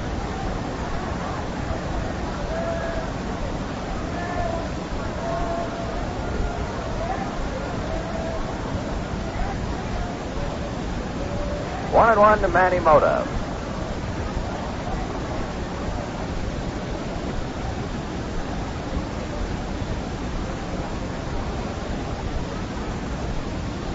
Gaylord Perry, right foot on the rubber, checking signs. Mota waiting. Here's the 1-1 pitch on the way. Bounced and backhanded in foul ground by Davenport.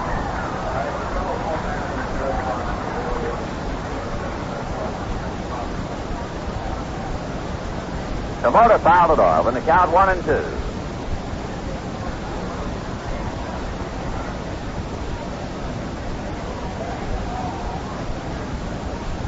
One and 2 to Mota. 4-3 Giants. We're in the 5th inning. Nobody out. Gaylord Perry reading Bob Barton, a right-hander ready and delivers, and it's hit foul off first base out of play. Mota's still there. 1-2.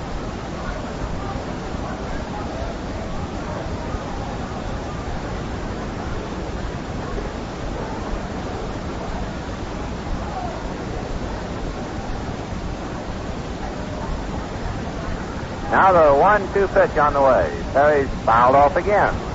This one carries to the top row of the second deck and spills down below. So Manny Mota fouling them off in the count 1-2. As far as scores of other games, we can fill you in quickly. Montreal beat the Mets 3-2 in the first game. The Mets lead 2-0 at the end of 2.5 in the second. The Cubs beat Philadelphia 1-0. The Cubs lead Philadelphia 5-1 at the end of 6 in the nightcap. Mota hits a ground ball to Lanier. Now Glove fires, gets in. St. Louis, Pittsburgh postponed, rain. Atlanta beat San Diego 10-0. Houston, Cincinnati doubleheader postponed, rain. American League, California leading Oakland 2-0 through 5 in the first game. In a suspended game last night, Minnesota and Seattle played 15 innings and it was curtailed because of the curfew. Crawford hits the ground ball to Hunt. Ron throws him out. So they picked it up today and they're in the 18th. And in the 18th, Minnesota just scored 4 times. And that would put them out in front 11-7 in the bottom of the 18th. Kansas City has 8 and Chicago 6 in the bottom of the 9th. That's Chicago in their first game. Detroit beat Cleveland 3-2 in the first game. Detroit leads Cleveland 3-0 at the end of 2.5 innings of the second game. Here's Wes Parker. He takes ball 1. Washington 2 and the Yankees 2 through 10 innings. And Boston beat Baltimore 6-5. Perry's next pitch is outside. 2-0. Boy, he's getting tough. He's retired 11 in a row since the single by Wills opening up the second inning. Gaylord's 2-0 pitch to Parker. Off speed and in there. 2-1. Giants 4, Dodgers 3. 2 down, 5th inning. Perry into the windup. And the 2-1 pitch. Parker way out in front of an off-speed pitch. 2-2.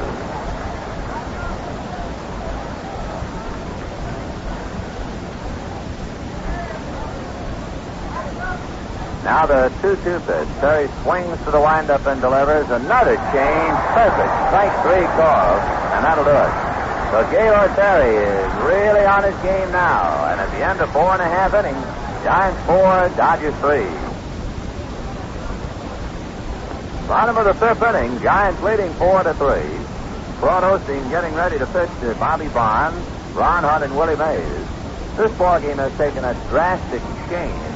When it started off, Osteen retired the first 8 in a row, while Gaylord Perry was having all kinds of trouble. The Dodgers got to him for 3 in the first inning, and Sudakis was beating up back of it. Suddenly, Perry has turned around, and he has retired 14 of the last 15 and 12 in a row, and it is Osteen who's having all kinds of problems. Claude pitch to Bobby Barnes. Grounded foul outside of third. Count 0-1.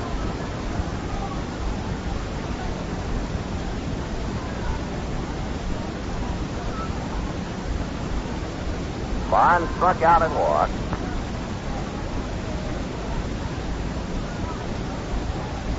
Claude up on top, standing just back of the rubbers. Tommy Haller wigwagging signs out to him, and Osteen ready. Sudakis right at the bag. Strike 1 pitch to Barnes. Fastball over. Strike 2. 0-2.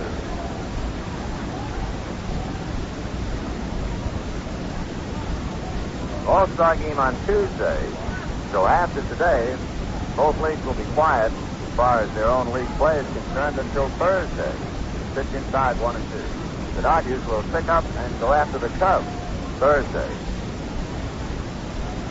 Warm-up time would be 11:10. Game time 11:30 Thursday. Barnes chases one up around the eyes and strikes out. So Bobby strikes out for the second time. One away, and Ron Hunt's the batter.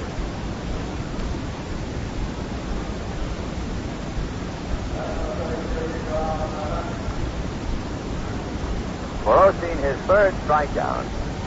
Ron Hunt, fly to center, fly to left. He's 0 for 2.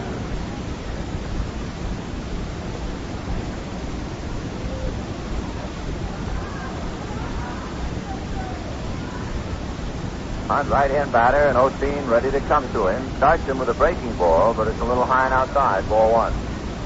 final score, that suspended game of last night, is over. It took 18 innings, and Minnesota beat Seattle 11-7. Seattle had 20 hits in losing. Hunt hooked one foul into the Dodger bullpen.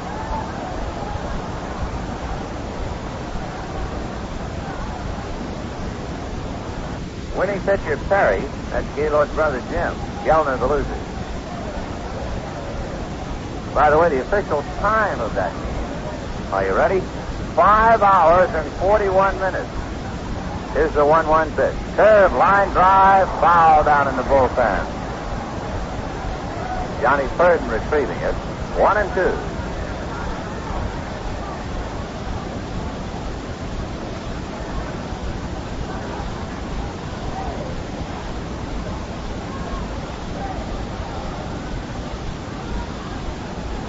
One and two to Ron Hunt.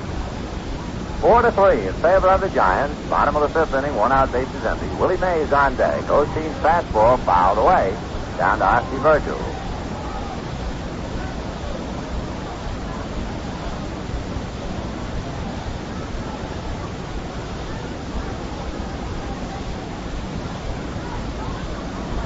Osteen standing back of the rubber.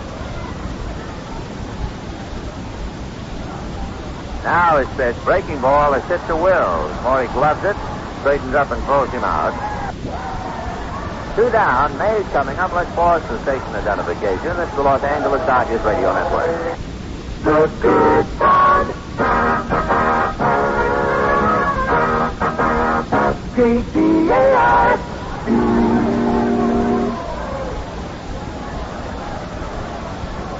Here's Willie Mays. Osteen ready, and the fastball at strike as Mays backed away. 0-1. When Mays broke Mel Ott's record and became the greatest home run hitter in National League history, he did it here against Osteen. He takes high. 1-1. Mays this year has 9 home runs.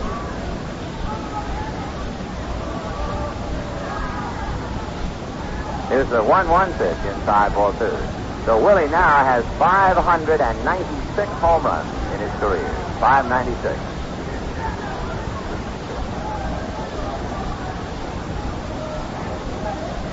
Two and 1 to Mays. Osteen into his windup and the pitch to Willie. Slow and low. Ball 3. On deck the other Willie, McCovey. 4-3 in favor of the Giants. We're in the bottom of the fifth inning. 4 runs, 4 hits. The Dodgers 3 runs, 5 hits. Fastball is hit over the mound, over second, and into center field.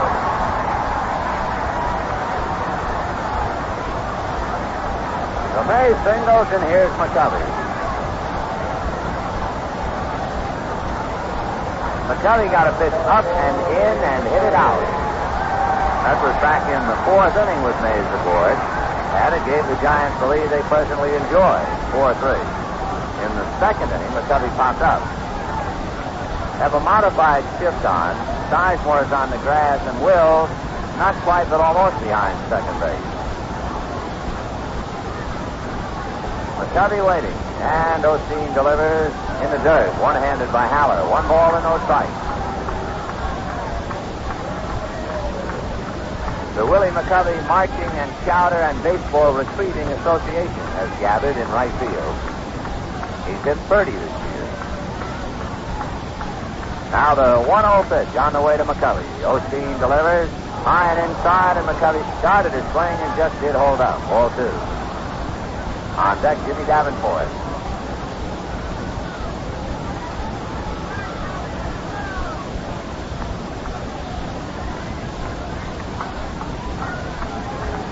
To McCovey.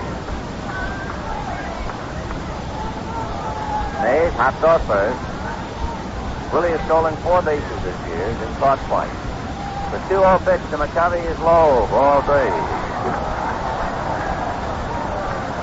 Osteen had him 1 and 2. He had gotten him on a good curve and then a fastball looking for strike 2. And then he tried to come up and inside, but didn't get it up and didn't get it in enough. And McCovey hit it out by plenty. Willie, of course, swinging 3-0 if he likes the pitch, without a doubt. Osteen delivers, He takes and is on the edge for a strike. They let him hit twice 3-0 in this series. He singled to center once 3-0, and he fouled out once on a 3-0 pitch. Now the count 3-1. Osteen, another look at Mays. The pitch to McCovey, another strike, 3-2.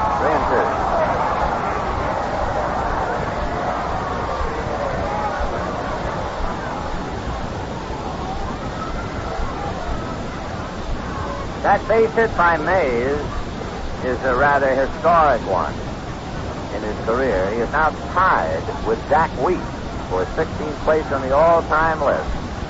Serve is swung on and missed, strike 3. 4 strikeouts for Osteen. No runs to hit a man left at the end of 5. Giants 4, Dodgers 3.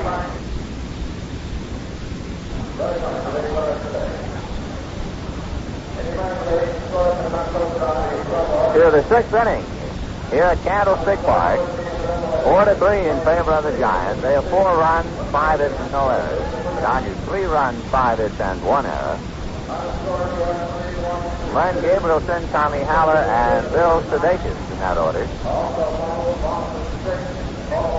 Gabrielson singled in a run and grounded out. Well, Gaylord Perry, who has retired the last 12 in a row and 14 of the last 15 batters he has faced, leading 4-3 and ready to set sail in inning number 6.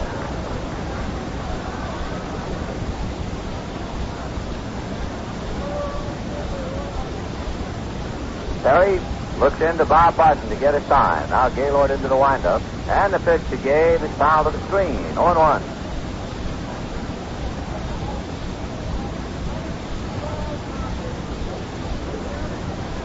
No balls and 1 strike to Len Gabrielson. Here's the strike 1 pitch. Gabe takes high and outside. 1 ball, 1 strike.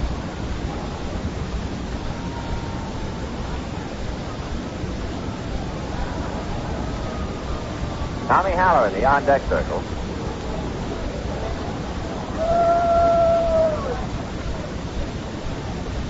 Now Gabe back up to the plate.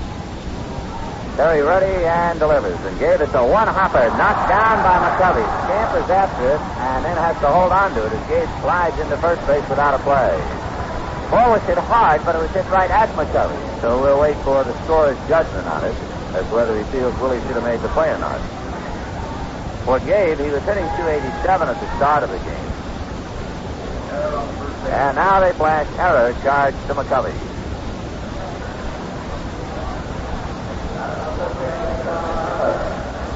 So Gabe at first base. And here's Tom Haller. Haller singled and grounded out. He's 1 for 2. Perry lifts over at Gabe. Now works to Haller high and away. Ball 1. 1-0. The Braves won 10-0 over San Diego. And the Giants are leading the Dodgers 4-3. Here's the 1-0 pitch on the way. Outside, ball 2. 2-0. Say one thing for the Dodgers and the Giants. They were both quite concerned over an 8-game span that they had against each other while the Braves were playing San Diego. But even now, on this final meeting for a while, neither club can get too badly hurt. The 2-0 pitch, low, ball 3. Because the Giants started today only 1 game out of first place, and the Dodgers started today 3 percentage points in first place ahead of the Braves. So what has happened really over that 8-game span, the 3 clubs have just gotten closer and closer. The 3-0 pitch in for a strike, 3-1. It would not appear that there is any club in the Western Division of the National League that much better than any other club. So we don't expect any one team to just go way out in front. It doesn't figure that way at all. Haller squirts one foul to Danny Ozark. He was out in front of an off-speed pitch. 3-2. The Yankees nipped Washington 3-2 in 11 innings. Egg the winner and Cox the loser. 33,000 at Yankee Stadium for that. 3-2 to Haller with nobody out. Dodgers without speed, and we'll see what they do with Gabrielson. His 4-3 Giants were in the 6th inning. Perry Sad looks at Gabe and backs off the rubbers.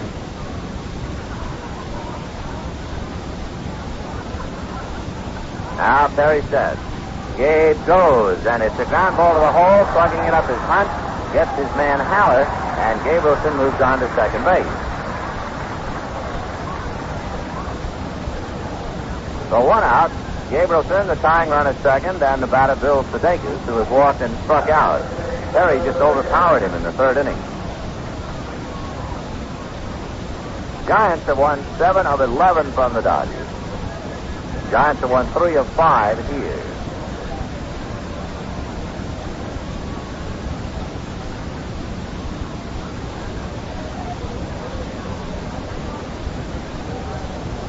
Sudakis checks in at the plate. 1 out in the 6th. 4-3 Giants. Perry to his stretch at the bell. Looks back at Gabe, works the plate, and Sudakis pulls the ground ball to McCovey. Tricky hop, but Willie stayed with it. And over to third goes Gabrielson. And the batter will be Ted Sizemore with Claude Osteen to follow. 2 down, the tying run 90 feet away. Final score, Kansas City beats Chicago 8-6. Grabowski the winner, Ostinski the loser.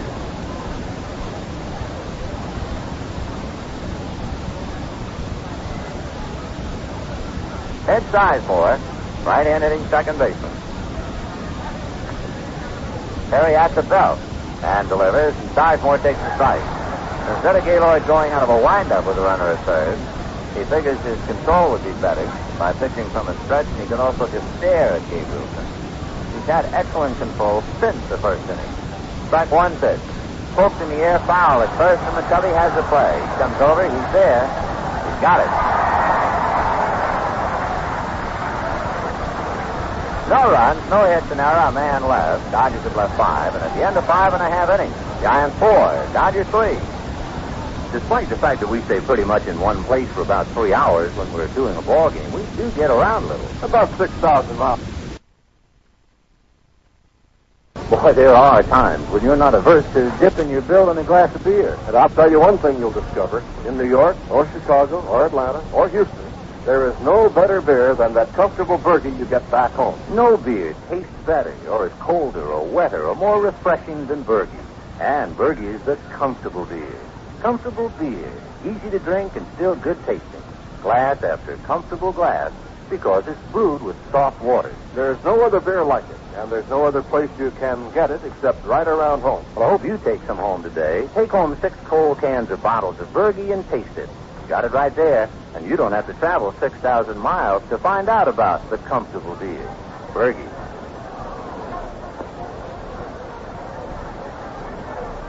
Bottom of the 6th inning with the Giants leading the Dodgers 4-3. Jimmy Davenport, Ken Henderson, and Hal Lanier in that order. Osteen had 2 tough innings where his control deserted him. In the 3rd inning, with 2 out, he gave up a home run to Gaylord Perry, the only home run Perry's ever hit in the big league. Then he walked Bobby Barnes, who stole second. And with the count 3-1 on Ron Hunt, Osteen whirled and fired, and there wasn't anybody within 5 feet at second base to handle the throw. It went into center field, and Barnes scored easily. Davenport takes ball 1.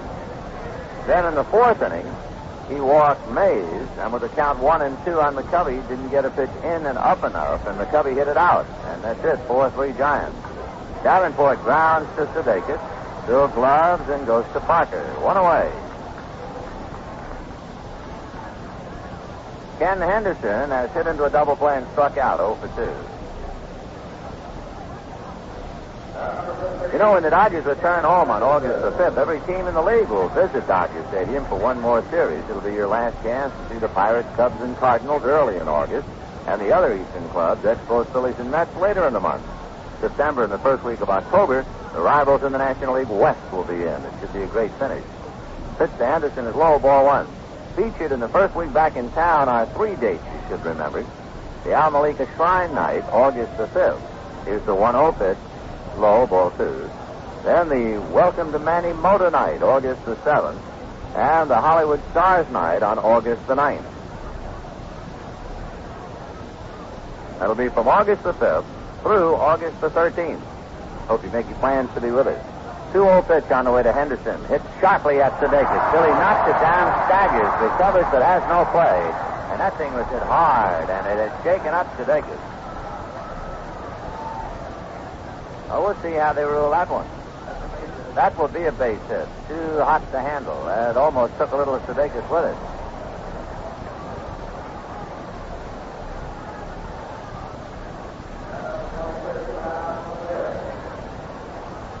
Hal Lanier, the batter, popped up and singled. He's 1 for 2.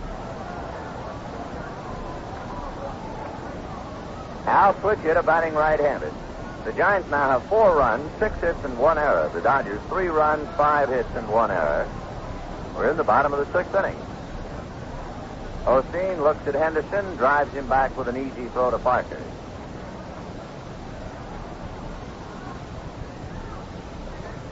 Lanier hitting with Bob Barton on deck. Osteen at the belt, checks first, comes to the plate, and it's fouled away. Off to the right into the lower deck, 0-1.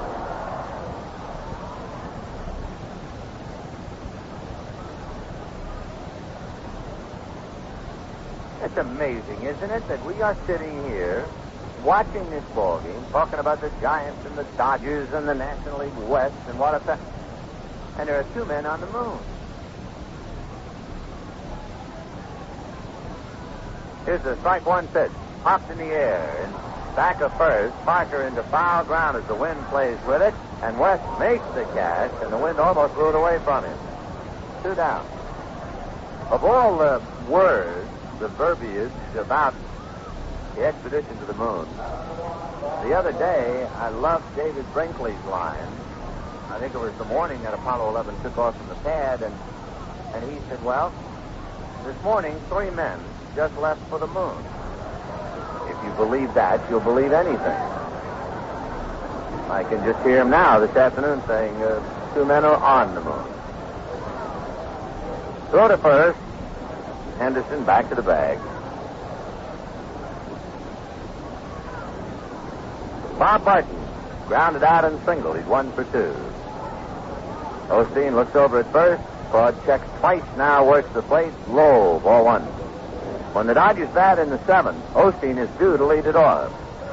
Since he is a good hitting pitcher, he figures to bat for himself. And then Wills and Mota. 1-0 to Bob Barton. Osteen's fastball is hit foul off first and down the line, but the wind will take care of this one. It'll blow it back into the stand.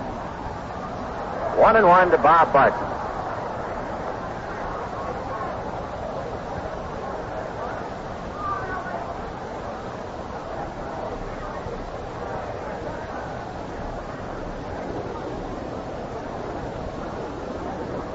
Barton, right-hand hitting catcher.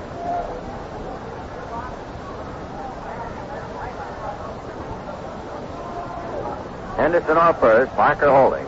Here's the 1-1 pitch on the way. Osteen delivers, slow curve, low, ball 2. 2-1.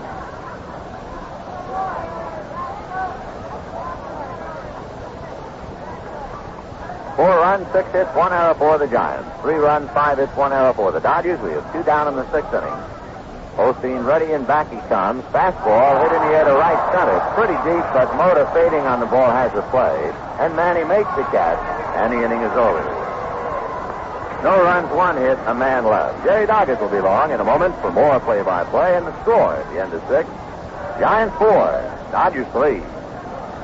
You know, if Farmer John were ever to fly a pennant over his place like they do over the stadium of the world champions, boy, no doubt its color would be a rosy pink.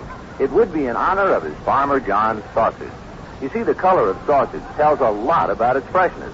And the Farmer John sausage is as fresh as you can buy. It's made from fresh eastern corn-fed pork, brought out here live, then U.S. inspected and dressed fresh right here in the West. So it's always rosy fresh, never gray like sausage shipped in frozen or cold storage. Farmer John sausage has a tantalizing taste all its own, too. It's seasoned to an old-time Western recipe.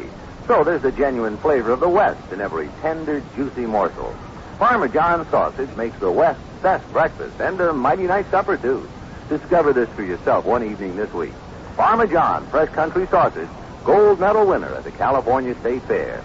Easternmost in quality and the westernmost in flavor. All right, Vinny. Let's go to the seventh now, and Gaylord Perry, who after the first inning has really been sharp, now ready to pitch to Osteen, Wills, and Mota as we play into the seventh inning, and the Giants are leading 4-3 on the home run by Willie McCovey.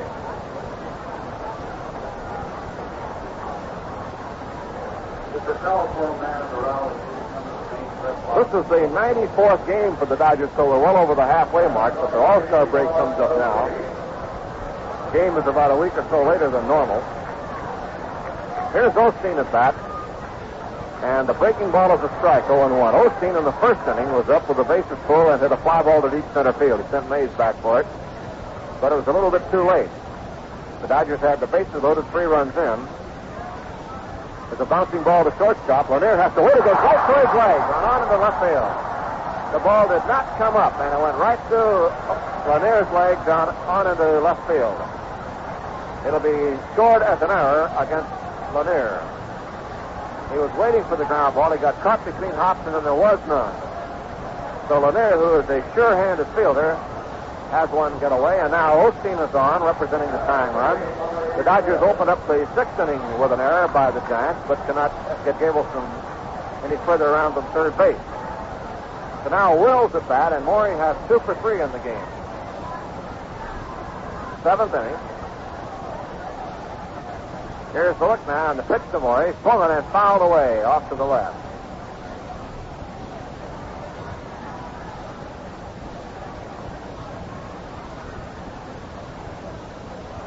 Busy in the Dodger bullpen. Joe Moeller begins to throw. Wills waiting. Had a full swing on the first pitch. Now the pitch to Maury. Taken low for a ball, and it's 1-1.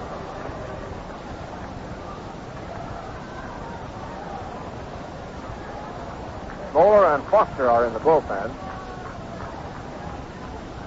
1 ball, 1 strike. Osteen on first base, and Perry's pitch to Wills fouled away as he tried to check his swing, and it's 1-2 to Maury.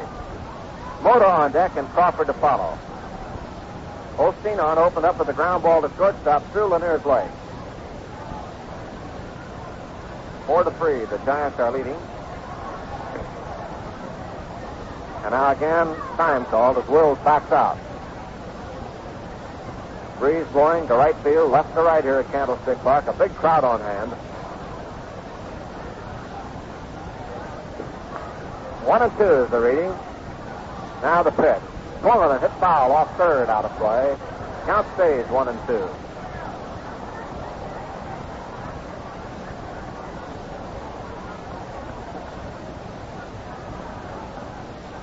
A 1 ball and 2 strike counts to Wills. Time called. Maury got some dirt in his eye and had to back out. Umpire Eddie Vargo said, "Whoa, wait a minute."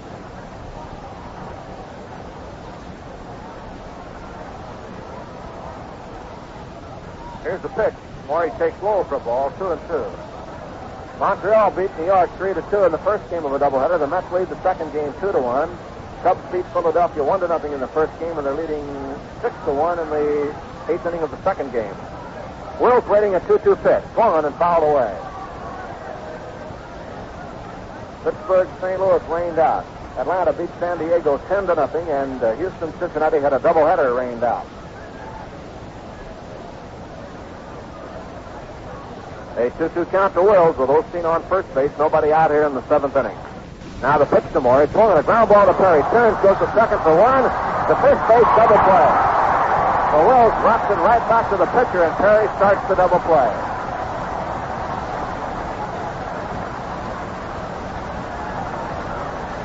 So 2 down now, and Manny Mota coming up. Maury hitting it right back to the box. The Dodgers gambled that Wills could get a base hit or advance Osteen without going to the bunt. And Maury hit it sharply, but right back to the pitcher.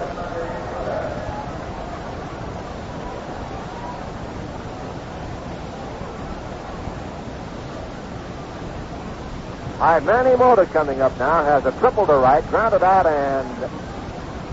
again. So he's 1 for 3 with a run batted in. Willie Crawford on deck. We're in the 7th inning, and Perry, since the first inning, has been an entirely different pitcher. He was not really hit hard in the first inning, but the ball was dropping in for the Dodgers in a good spot. Now here's the look of the pitch to Mota, taken low for a ball. Wills opened the game with an infield hit.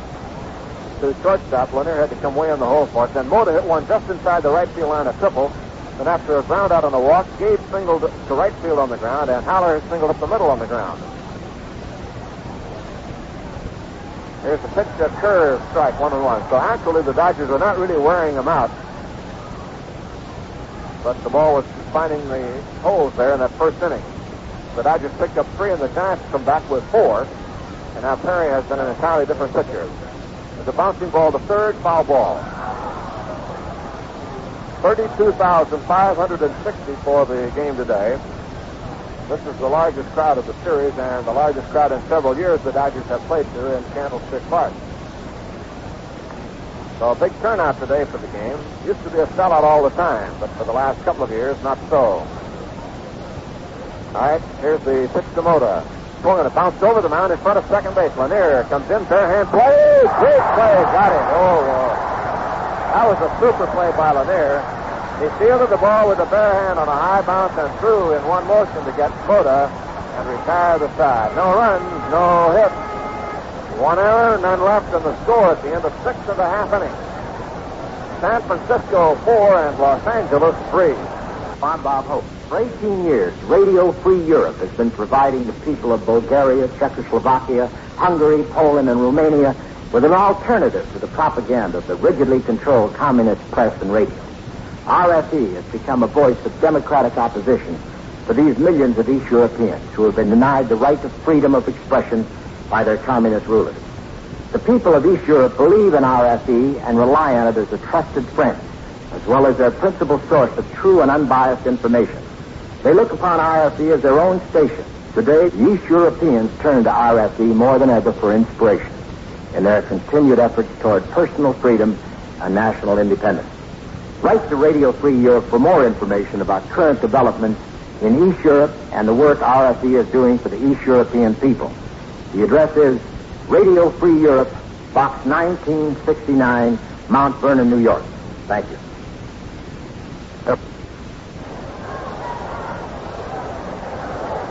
Last half of the 7th inning, a crowd of 32,560 on hand here as Osteen goes to work to Perry, Barnes, and Hunt. And it was Perry who really got things going for the Giants. With a long home run to left center field. In the 3rd inning with 2 out, and Osteen breezing along with a 3-0 lead.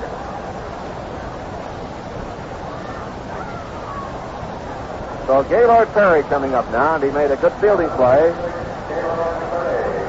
on Wills' ball back to the box, and he also made a good fielding play on Mota's ball in the 2nd inning.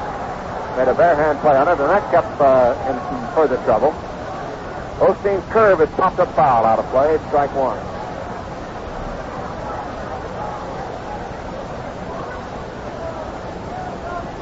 Perry the batter here in the 7th. Curve high for a ball. 1-1.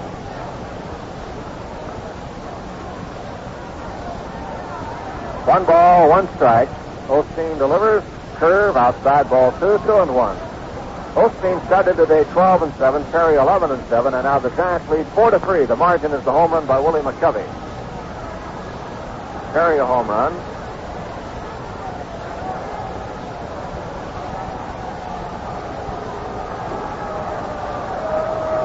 Fastball is in there for a strike, and it is 2-2.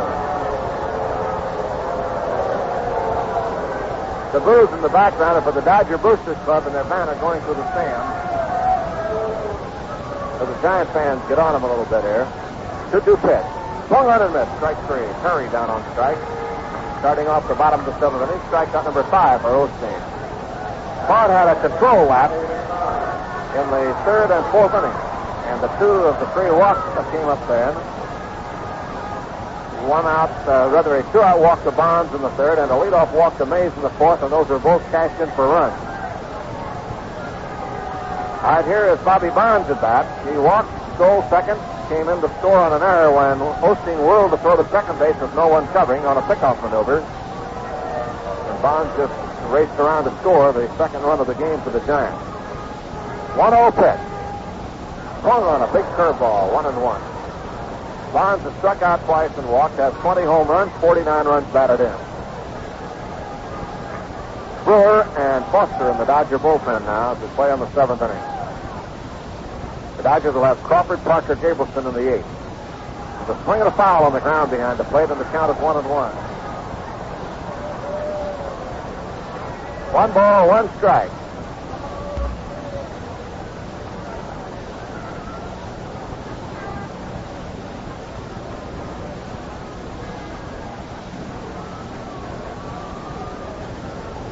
One ball, 2 strike count now to Bond. As Osteen delivers, curve inside, and it's 2-2. 2 balls, 2 strikes. 32,560 out for the game today. Now the 2-2 pitch. Chop foul on the curveball.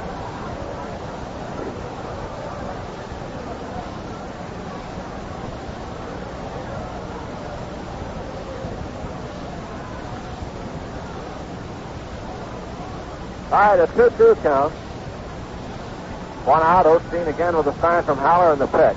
Curve is just outside. Haller started to throw it around.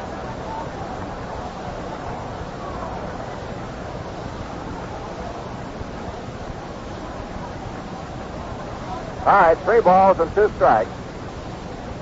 Curveball swung, a fly ball to left field. Crawford got a late strike, comes in and comes up with it. Boy, he tumbled over and held the ball up in the glove. A great catch by Willie Crawford, who was fooled a moment, might have lost it in the shirt sleeves, and then had to run for it and make the play. So still away, Hunt coming up, and we'll pause for station identification. This is the Los Angeles Dodgers Radio Network. The good son. KTAR. Here's Hunt at bat. Flied out twice, grounded out. He's 0 for 3, batting .255. Osteen to pitch to Ron Hunt, the Giants' second baseman. Fastball low and inside, ball 1. The Dodgers started with Crawford, Parker, Gabrielson in the 8th inning. Against Perry, who has allowed them nothing since the 1st inning. Whole big string of zeros. All right, Osteen. Ready again to Hunt. Swung on a drive to left field. Well hit. Back in the corner. Crawford going for this one, and he hits against the fence. Hunt is around, heads for second base. Crawford brings it back in, and Hunt has a stand-up double, and Mays will be up. So Osteen gets one in the spot for Hunt to drill it against the fence in left field. And Willie Mays will be the batter. He has popped up, walked, and singled. And Osteen has Mays coming up with McCovey to follow. He has an open base, but that's not too much consolation to him.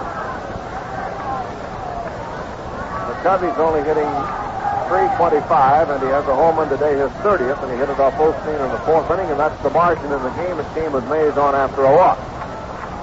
So Mays waiting, and Osteen now trying to work to him with Hunt at second base, and McCovey due next. Stretch in the look, and the pitch on the way. Fly ball to right field and deep. Back for it goes to Gabrielson. Back to the wall, and he leaps up. Can't get it. Gabrielson is draped off the fence. The runner's in. Mota throws the ball in and goes over to help Gabrielson, who fell against the fence and apparently hurt himself. A long fly ball to right field, and Gabe went up on the fence to catch it and collided with the fence. And he's hurt. Mota retrieved, threw the ball back in, and now the Dodgers race out to see about Gabrielson. It is a long double for Mays to drive in Hunt with a 5th run, and Gabe is flat on his back on the running track out in deep right field. Bill Bueller now with Walner Olson and a couple of the umpires go out from the field, but Gabrielson went high up on the fence with his right arm, trying to brace himself and tried to catch the ball in the glove. He's up on his feet now and apparently all right, but it came sliding down off that wire fence as if he might have hurt his arm on the fence. And the ball rolled away with Mota right there to pick it up and fire it back in. But Mays has a double, and the Giants have another run. And Gabrielson now taken up on the play, is standing up out there. And we'll see if he's going to be all right. Haller, who is his closest friend, is all the way out there to see about him now, along with Bueller, Alston, Mota, and the second base umpire. I think it was Colosi who got out there first. So they're all checking with Gabrielson, who is standing up out in center field. So time here as Osteen yields a long double to Mays after a double by Hunt with 2 outs. So another 2-out episode as far as Osteen is concerned. It came in the third, a 2-out home run by Perry and a walk to Bonds. He stole and then came in on the error. And so now the Giants have added another one on 2-out doubles by Hunt and Mays. Mays gets his second run batted in. They're still working with Gabrielson out there in the outfield. It's hard to tell what he did. Haller now comes walking away. And I think he's going to be all right. Whether he bumped his head or hurt his arm in going up onto the fence. Gabe coming back, and Buehler is still talking with him in deepest right field. Haller and Alston are coming back together. Mays got that ball up in the jet stream, and it carried all the way to the fence, and Gabe almost caught it. When he collided with the fence, the ball hit above him, and not above him, but beside him, and fell back. And Mota came over to pick it up and throw it back in.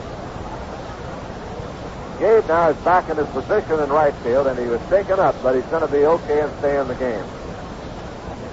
Buehler is trotting in, but Haller and Alston have not arrived at the infield as yet.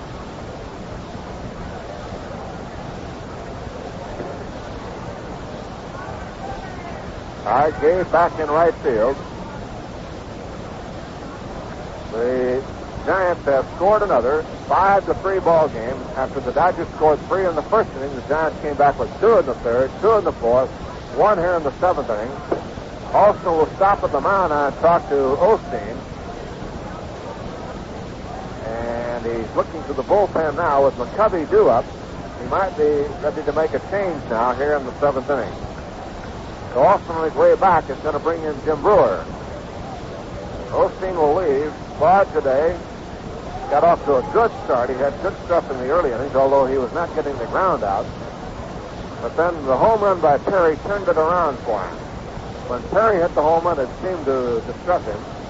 He walked Bonds, who then stole second base, and Claude then threw the second base on a pickoff try with no one there.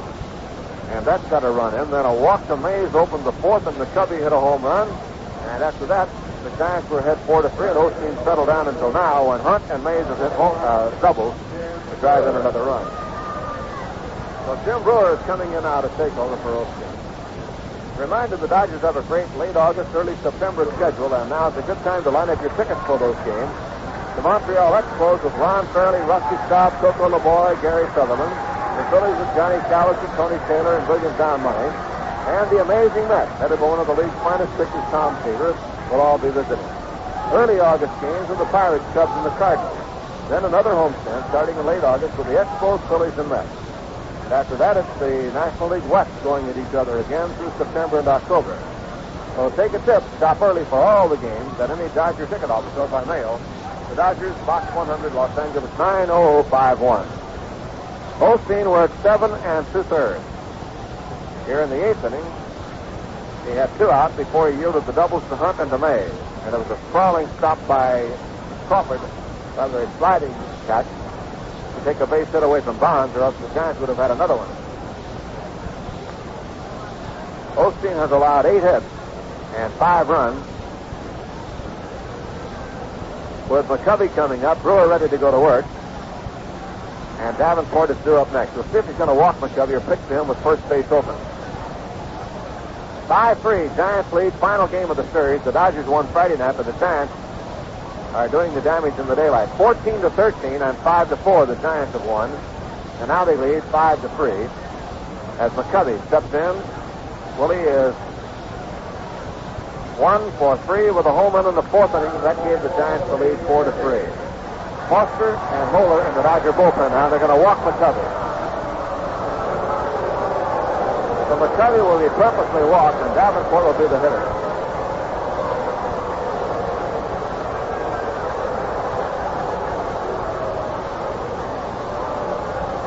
Here's ball 3 down to McCovey. And now ball 4. So McCovey draws a walk. If the Dodgers lose, they will drop out of first place 1 game behind Atlanta and will be 1 percentage point ahead of the Giants. as the Braves have won their game in San Diego 10-0. Davenport at bat with 2 on, 2 out, and a run in. Mays at second, McCovey at first. Davenport today walked, grounded out twice to Sudakis. Facing Jim Brewer here in the 7th inning. A swing and a miss. Strike one. 5-3, Giants lead. Jim Brewer working.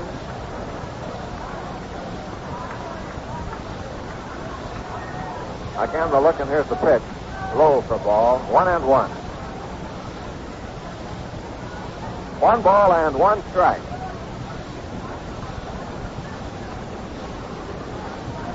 Ball game in the 7th inning.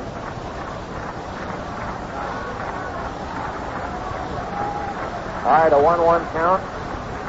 Brewer to Davenport again. Screw ball, fly ball to center. Mota coming up and has it, and the side retires.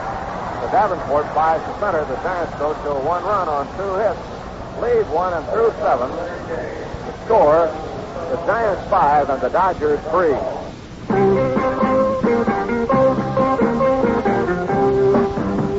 Look up for the brightest when you travel the west. Look up to 76. Keep your eye on the number that's above all the rest. Look up to 76. Look up to 76 for Royal 76 Premium. Blended from the same components the champions get in Royal 76 Racing Gasoline. Royal 76 has won more races in the West than any other brand. And what 76 learns from experience at the raceway, they pass on to you in dependability on the freeway. Next time you need a tank full, pull into your Union 76 dealer and top up with Royal 76 Premium. When you're looking for someone to look after you, look up to 76.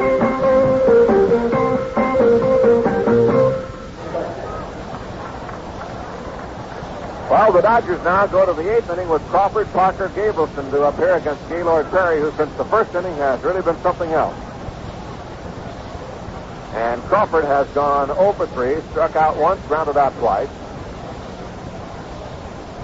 So Willie at bat here in the 8th. The Dodgers got 3 in the first. The Giants have 2 in the 3rd, 2 in the 4th, and 1 in the 7th.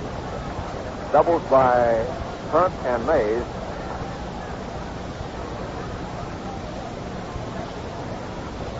Here's the pitch on the way. Swung at a high pop fly, foul. Down the right field line will be out of play. Strike one. 0-1 the count. That one hit in the stands and bounced on the playing field, and Bobby Bonds will throw it back to the bullpen.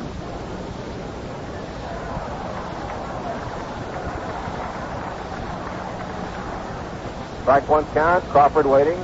Perry all set. Into the windup now, and the pitch on the way. Bounce toward first base, and it's a foul ball. Foul ball. McCovey had the ball and stepped on the bag.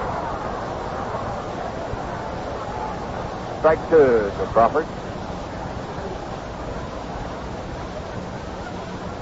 Dodgers still on the road on Thursday. They go to Chicago for a 4-game series. 4 in Pittsburgh and 4 in St. Louis. So they have 4-game stands everywhere they go on this trip, except the first 3 games were in Houston. High Crawford waiting. Strike 2, the pitch. Swung on him. Missed strike 3. Good sinker. And down goes Crawford. 5 strikeouts for Perry. And here's Parker. Walked, grounded out, struck out. Gaylord Perry, big right-hander for the San Francisco Giants. An 11-7 record on the year.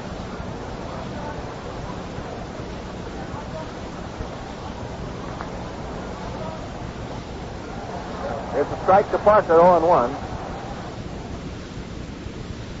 Oh, when he slides it down behind second base, pushed the ball back to Hunt, who then relayed to first base for the double play to retire the side. That was a good play on a ball that appeared to be going through the middle.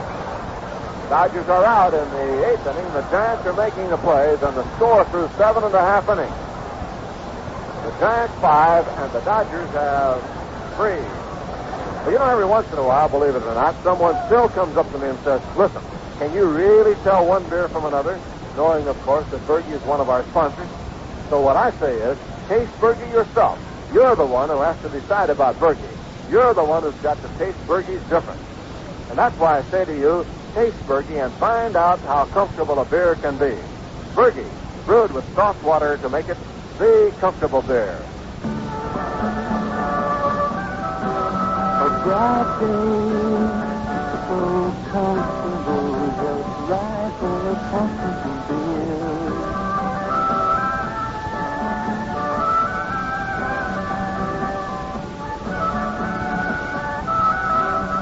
Right day, Bergie day, it's a comfortable time in the beer.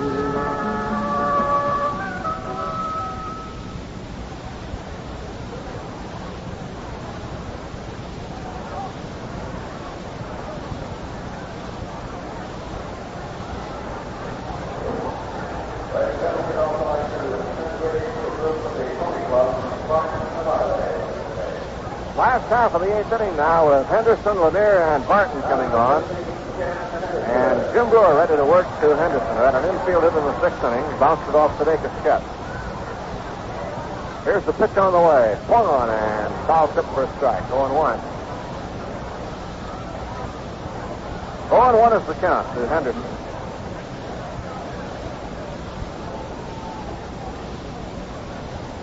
The last half of the eighth inning. Now the windup by Brewer and the pitch on the way. Pointed in the air, foul, back to the backstop and over the backstop into the stand. Strike two to Henderson. So the Giants have turned the Dodgers back at every turn now with some fine defensive plays. After the Dodgers scored 3 in the first inning, that's all they've been able to manage. And Perry got out of that scrape with the bases loaded with 1 out after 3 runs were in. Brewer's pitch is high for a ball, and the count is 1-2. Then the Giants went to work with the long ball. Perry a home run, McCovey a home run, and doubles by Hunt and Mays. Now Brewer to the windup and the 1-2 pitch. Swung on and missed, and Henderson is down on strike. So Brewer gets a strikeout, and the batter will be Lanier. All right, Lanier coming up has popped up, singled, and fouled out.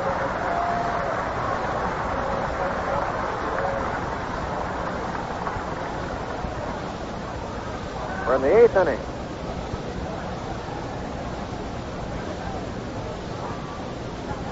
Screwball for a strike in there, 0-1. 0-1 the count to Lanier. On the mound, Jim Brewer checking a sign.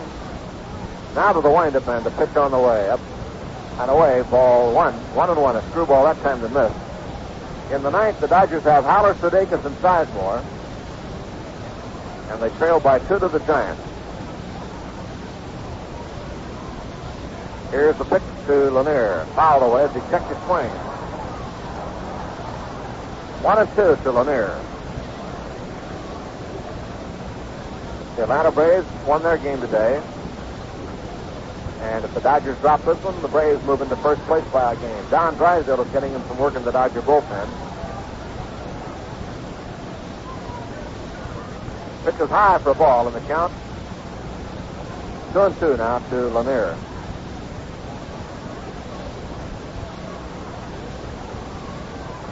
Two balls and 2 strikes. Jim Brewer ready, delivers. Up high for a ball, and the count goes 3-2.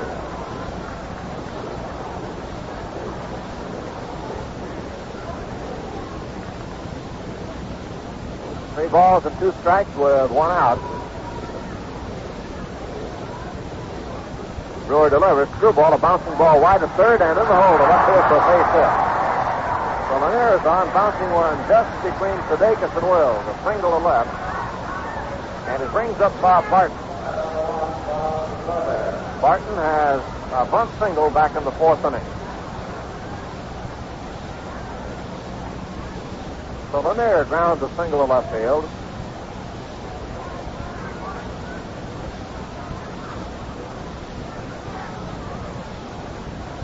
Now the look in the pitch.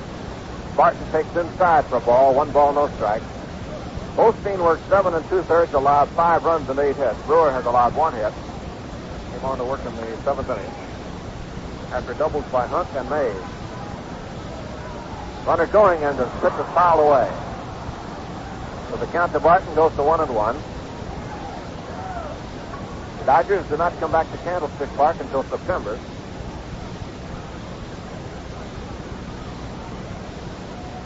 '19th, 20th, and 21st.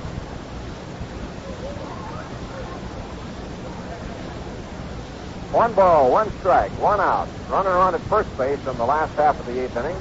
Brewer throws to first base, not in time to get Lanier.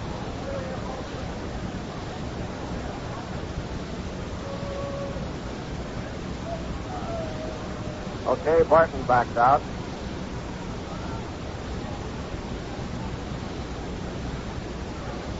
And the Brewers set the pitch. And again a throw to first base, not in time.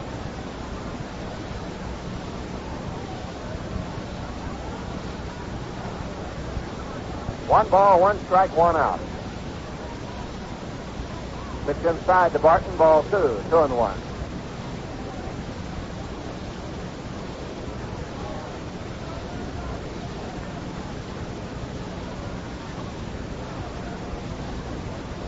Two balls and a strike.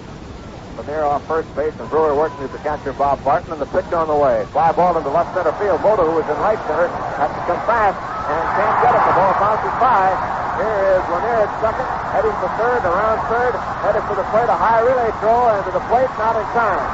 The ball bounces away from Haller, away from Brewer, and to third base goes Barton. The Giants lead 6-3, and the Dodgers have a tough time handling that ball, and then made a poor relay. So Barton doubles, and Mota, who was playing in right center, tried to come back into left center and couldn't get to the ball. Lanier scores, and when the throw-in gets away, Barton winds up at third base. It is 6-3. The Giants lead. It is an error on Sizemore, whose throw got away at the plate.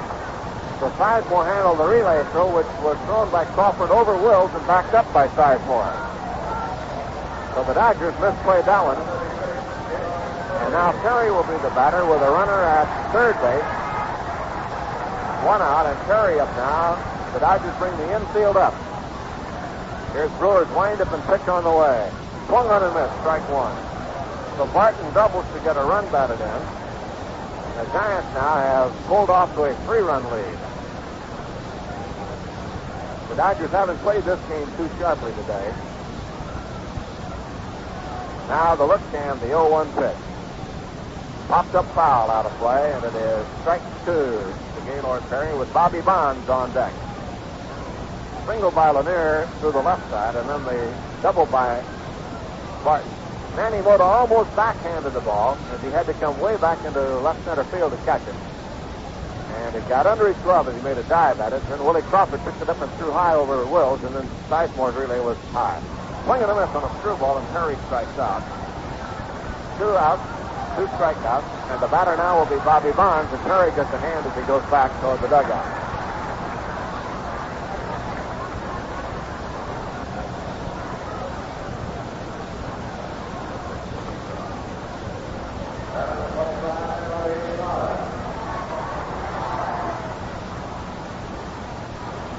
Bonds is hit by a pitch ball on the left elbow. So Bonds hit by a pitch, throws his helmet down, and is saying something to, well, he looked like he was going to say something to Brewer. Bonds slammed his helmet down and looking out toward Brewer. I don't know whether he said anything or not, but he was a little upset. Still glancing over there as he walks toward first base, and Wills now sits down to talk to Brewer as Bonds is plunked on the left elbow by Brewer's breaking pitch. So Brewer hits Bonds around the left elbow. Ron Hunt will be the batter. Runners at first and third now for the Giants here in the 8th inning. And Leo Hughes, the trainer, Clyde King, the manager, out looking at Bonds in his arm as he stands at first base. King talking to Bonds. Bobby was a little upset at Brewer, I believe. He looked out there. I don't know whether he said anything, but he kept looking. All right, Hunt goes back, and now Ron, who was at home plate, went back to the dugout, and now comes walking back toward the plate. Mays on deck. The last half of the 8th inning, and it is 6-3, the Giants lead.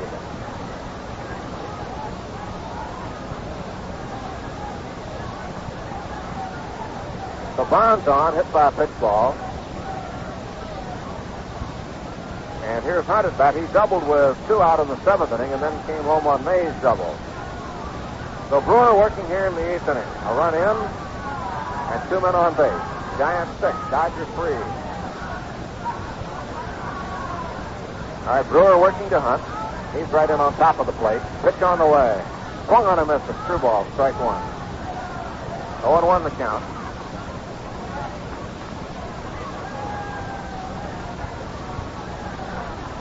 Oh, and 1 is the reading.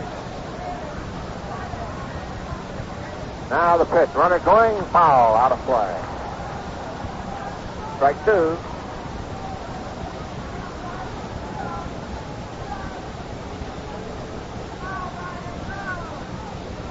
Bonds coming back to first base now. Strike 2 count. Ball game in the bottom of the 8th inning here at Candlestick Park in San Francisco.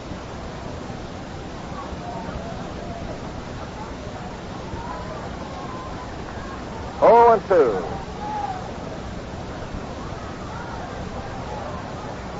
Now again, Brewer ready, and the pitch to Hunt. Low inside with a curve, and he had to jump over it. 1 ball, 2 strikes.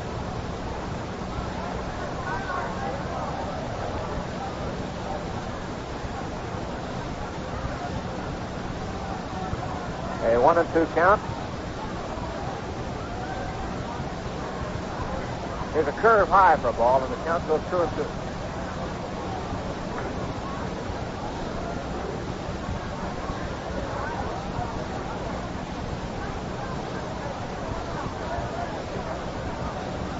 All right, it is a 2-2 count as Brewer pitches to Hunt. Bonds going, and it's outside throw is through to center field.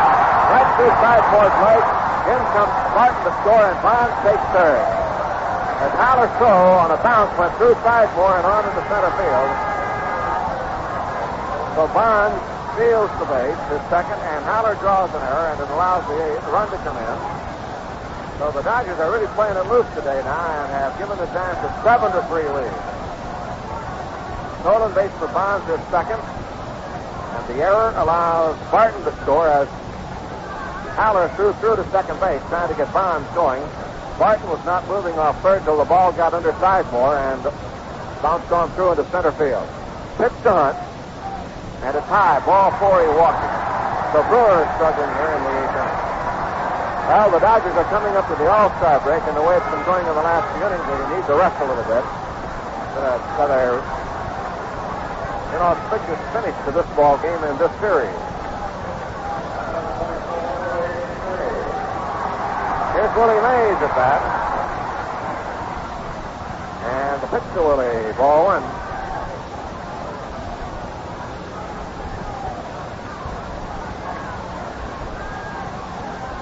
Two men on, 2 runs in. Giants 7, Dodgers 3. Brewers pitch. Swung on a ground ball to short. Wills up with it down to second in time, and the side is retired. But the Giants had 2 more on 2 hits, 2 errors, and had 2 left.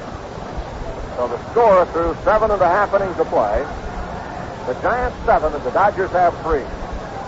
Needless to say, baseball is a California state fair.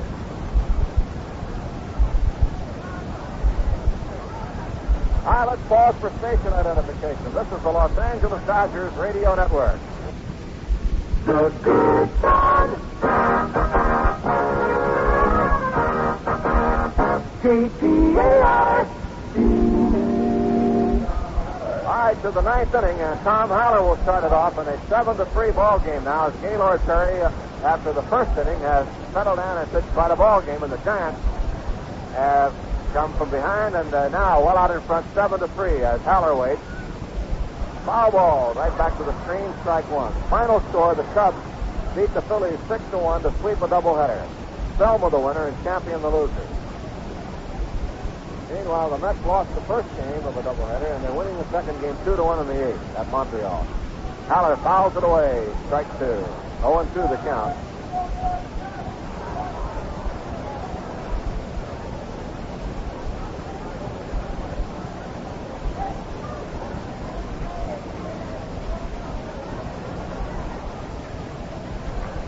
Now the 0-2 pitch Haller hits a pop foul off third base. It'll carry out of play. So it is still strike two to Tom Haller as we play now in the ninth inning. Haller, Sudakis, and Sizemore. The Giants with 1 in the 7th and 2 in the 8th. After they had 2 in the 3rd and 2 in the 4th. Dodgers got 3 in the first inning. We're in the 9th now. Haller waiting. Perry pitch. Off speed outside. 1 ball and 2 strikes. Haller in the first inning had a base hit to drive in a run, then grounded out twice. 1 ball and 2 strikes to count. Now Perry ready and the pitch on the way. Haller takes again. Ball 2, 2 and 2. Final game of the 4-game series here at Candlestick. The Dodgers stand 2 and 3 before today in Candlestick and 4 and 7 with the Giants on the year. The Giants took 3 out of 4 last weekend, trying to do the same thing this weekend. Ball 3 to Haller. 3 and 2.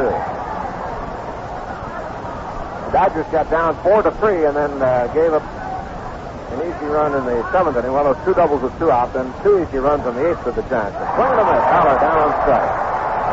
So Perry gets his 6th strikeout. And Bill Sudakis will be the batter. He's walked, struck out, and grounded out.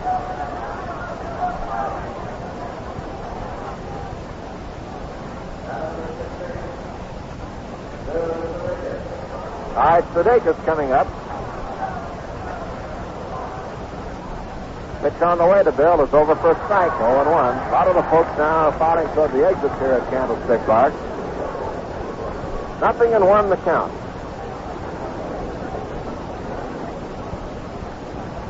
Sudakis now backs out, the dust swirling around at home plate. 0-1 is the count. A swing and a miss. Strike 2 to Bill Sudakis.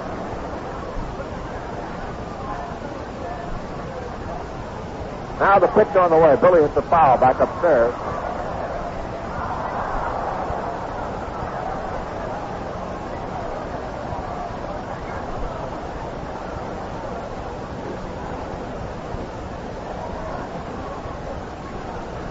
Now Perry to the windup, and his pitch fouled away.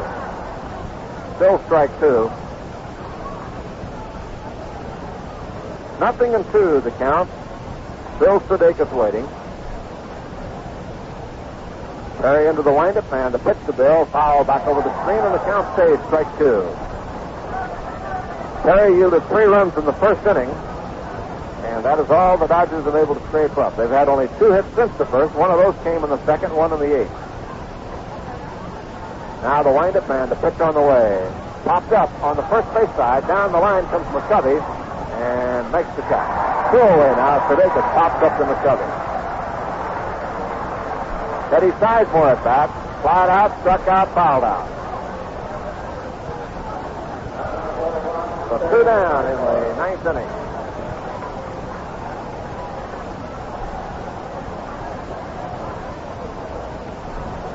Gaylord Perry just a step or 2 away from his 12th win. Trying to pin the 8th loss on Osteen. All right. Sizemore in there. Now the pitch to Ted. Strike on a fastball, 0-1. Gaylord Perry, who started the Giants in the scoring column with a home run. Now pitching to Sizemore. A little low for a ball. 1-1. Jimmy Lefevre out on deck to bat for Brewer.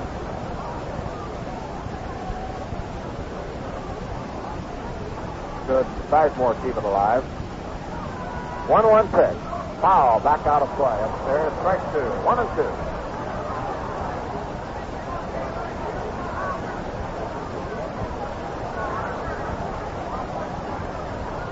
One ball and 2 strikes to Sizemore.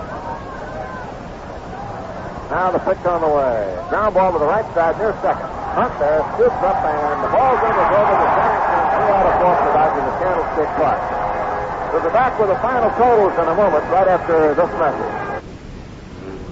2, 1, 0. Ignition. Liftoff. Liftoff. These guys are careful about risk. It's their job to take every possible precaution. 1.8 G, 8 PSI cabin, and the oxygen is go. Why take chances you don't have to? Yet that's what you're doing every day you don't know cancer's warning signals. CS is okay. Like hoarseness or cough. Like a lump or a thickening in the body. Or a change in a wart or mole. Or indigestion or difficulty in swallowing. It makes sense to know cancer's 7 warning signals. For a free list of the warning signals, contact your American Cancer Society.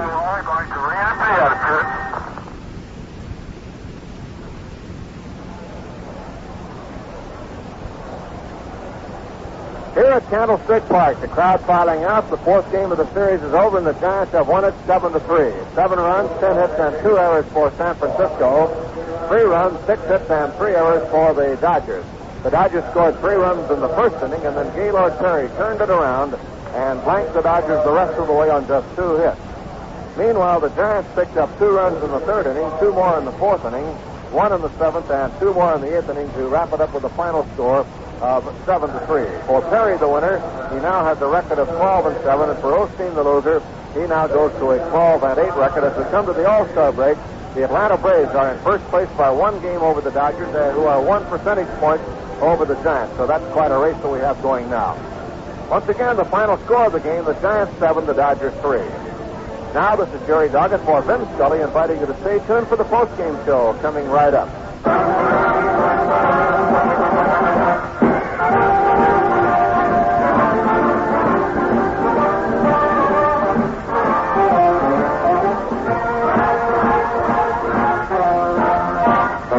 You've been listening to Dodger Baseball, brought to you by your Union 76 dealer, who invites you to fill up with Royal 76 Premium, the gasoline for today's kind of driving.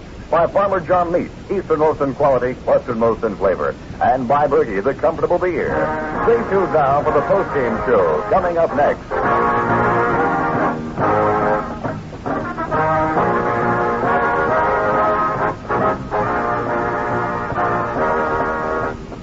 This is Gary Merrill. You can close your eyes and get some idea of what it's like to be blind. You can cover your ears and enter for a moment the silent world of the deaf. But it would take more imagination than most of us possess to know how it feels to have cerebral palsy. Guttural speech, it's there. And most people can't understand what you're trying to say. A lopsided walk, a grin that you can't control, a twitching of the hands and arms that you wish you could stop. This is what it's like to have cerebral palsy. And all because of an injury to the brain, one that occurred before birth or during it. And inside, there's a person wanting to be heard, to be understood. This is me. I'm somebody. I like to read. I want to learn. Don't look at the shell. Try to reach me. The mother, the father, they understand, but they need you. Think about it this way. You help a whole family when you give to United Cerebral Palsy. The good side.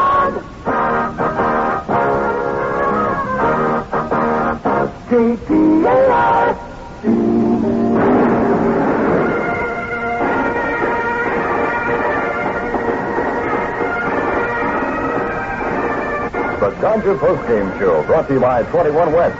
The wrestlers where sportsmen meet. Just a drag butt off Central at 21 West Osborne. And by your local Arizona Toyota dealer. Seeing soon for America's lowest price tag top, the Toyota Corona. Get your hands on a Toyota, you'll never let go.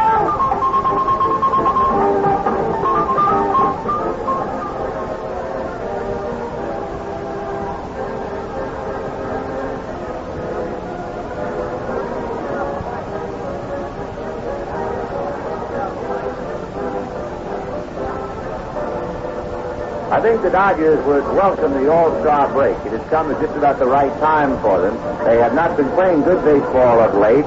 Some of their defeats lately have been on the bad side, where they have squandered leads and late in the game.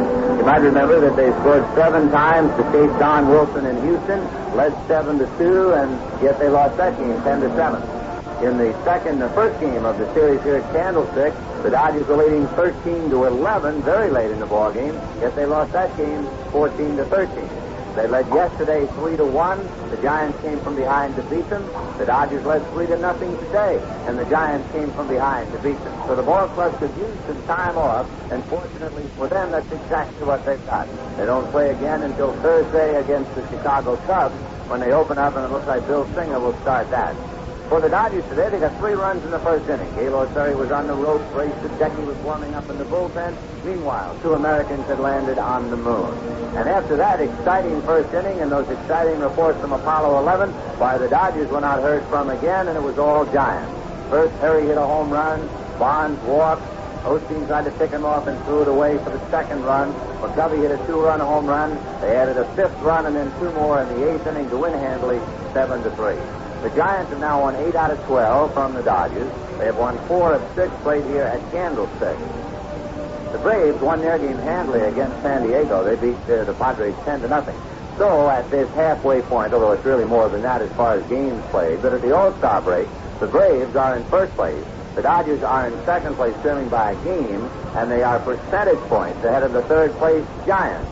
So it looks like a tremendous finish in the Western Division of the National League, and we'll be looking forward to seeing you when the Dodgers open up their homestand on beginning August the 5th. We'll get to our guest, Mr. Gaylord Perry from North Carolina, and Jerry will be chatting with him on a big day right after this message.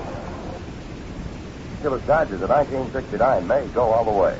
There's a brand new ball game in Phoenix, 1969 too, at least when it comes to fine dining. It's 21 West, the brand new eating place at 21 West Osborne, where every meal is a real winner, and where the friendly folks are real sports-minded and interested in good conversation. How about lunch with the better half one day this week? 21 West offers a wide assortment of hearty sandwiches starting at just 75 cents, or salads for the Weight Watchers from just $1.25. Lunchtime can be fun time when you spend it at 21 West, but you say you'd rather spend a quiet evening with dinner and good company? Well, 21 West is the place for you. Stay through dinner, enjoy steak, prime rib, or a selection from the brand new Italian food menu. Get a complimentary decanter of Van Lozé with each Italian dinner. Bring your date for a great evening. Ruby Glass and Paul Iron provide great music for listening and for dancing. So come on in, noontime, toddy time, or dinner time. Come to 21 West, 21 West Osborne, just a drag bus off Central. Well, thank you very much, Ted. Well, Gaylord, first of all, I don't know whether you want to talk about pitching or hitting. Do you have a choice? Well, when it takes about 7 years before you get your first big league home run, let's talk about it a minute. All right, fine. I hit it and turned the winner around to left side. It kind of surprised me that I hit it as well, but I was looking for the fastball, and I got it where it's the only place I can hit it is up. They don't pitch the country boy high. That's where he pitches. Well, I'll tell you one thing. You've been playing on those cornfields for a long time before you got here. You kind of drove a few of them, I guess. Yes, I did. I first started out being a third baseman. I hit the ball well. Then I got in high school, and my brother was pitching, and they needed some help when I got in the playoffs. And I used to throw the ball hard to first base. So give me a try, and I threw the ball hard, and had some luck at it. So I stayed with pitching from then on, and then they started throwing me the curve. I stayed with pitching. That's right. Well, now let's find out a little bit more about the home run, because it went out of here in left center field. Oh, it must have measured 375 or 380 where it went out, and went over there pretty good, didn't it? Yes, it did, and it's when the wind's blowing, it's kind of hard to hit them out of left. So that's why I was surprised that it went out there, Jerry. But I take it, like I said, it just goes over. It goes way out. It counts the same. You know, when it left the bat, though, I had a feeling that it was going. It really looked like. Didn't you have the same feeling? Well, that's as hard as I can swing. If I didn't get enough of that one, I wasn't going to hit one. That's it. What did you do? Did you kind of stop and admire a little bit, or just keep on trotting? You never practiced that home run trot much. No, I just knew I hit the ball good, and I looked at it and it was pretty high, and I was just hoping that the wind wouldn't hold it up. I've seen many ones Mays hit and Hart and Davenport hit out that way, and the wind just hold them up, and the fielder catch them against the fence. I was just hoping he wouldn't catch it. Have you ever come close before? Yes, I've hit some in Wrigley Field against the fence in right center and left center, but never got the altitude that one got. Your batting average was 100 when you hit that one. Are you a pretty good hitting pitcher, seriously? I was a couple of years ago. Clyde this year has started out working where his starting pitchers hit the day before his pitches and also the day he pitches. We try to improve our hitting. We had a terrible year last year, all of us. Yes. And Matterfield's a very good hitter, but he didn't have a good year last year. So we're working at this, and this is what it takes. Like if you're a bad fielder, you work at fielding, and if you hang that curveball, you got to work on your curveball. So he's given us an extra chance to hit this year, and that really gave us a little extra there. We was 3-0. I hit the home run, and then we got another run that in, so it kind of toughed us up. We've been playing good ball, and everybody's been sticking up for everybody. So when they got that 3 runs that in, I came in, and Dave Marshall said, "Look, hold him right there. We're going to get him," and that's what happened. It looked like the home run you hit shook Osteen a little bit because, as you say, he came back and walked Bonds. He walked Mays in the next inning before McCovey hit one. So I would think it would be a little distracting, wouldn't it? I would say so. To a pitcher like Osteen, who very seldom gives up a home run, I'm sure. I know I give up a lot more home runs than he does, and I would say this kind of maybe shook him up a little bit because he's not that type of pitcher to give up a home run like that. We're visiting with Gaylord pitcher, Perry, the pitcher for the Giants. We'll have more Dodgers scoreboard right after this message. In days gone by, the gang used to gather around after a game to hash over the exciting moments they'd just seen or heard, have a cool drink, a fine meal, and lots of good company. Well, the good old days may be gone, but today, sports still hold the same thrills and excitement. And there's still a place to go for good food and conversation. 21 West, where the food is really a winner and the talk is all sports. 21 West offering the very finest in steaks, prime ribs, spaghetti, and chicken cacciatore. At 21 West, you get a complimentary decanter of Van Rosé with every Italian dinner. For daytime sports fans, 21 West has a sandwich table fit for a king or a queen. Try the silhouette. $1.45. It's a meal in itself. Royal ground beef served with cottage cheese, tomato wedge, and hard-boiled eggs. Have lunch at 21 West tomorrow and find out for yourself that truly good food does not have to strip your wallet there. Evening entertainment features Ruby Glass and Paul Iron. Great music, good food, good company, pleasant surroundings, and people who are as interested in sports as you are. 21 West Osborne, just a drag run off Central. Today, the Giants beat the Dodgers 7-3. Winning pitcher Gaylord Perry is our guest. Well, Gaylord, we're talked enough about hitting now. We'll talk about pitching because you really pitched a great ball game, especially after you get out of the first inning. Well, that first inning was a very difficult inning for me, and I go back over my career, Jerry, and I have had trouble first and second innings. I've started the last 3 years, Larry Johnson, our pitching coach, even had me taking a little pepper. You might have saw me today taking a little pepper before I warm up 20 minutes.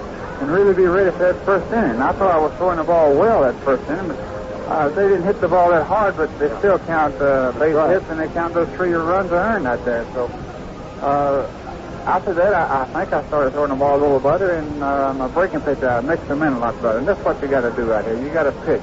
Now that the umpires have left me alone, Jerry, I can go back pitching and concentrating and not be disturbed. Now let's find out about the umpires leaving you alone. They haven't said anything about the country clinker to you, then, have they? No, about the last 5 appearances, they haven't bothered me at all, and I'm very grateful for this.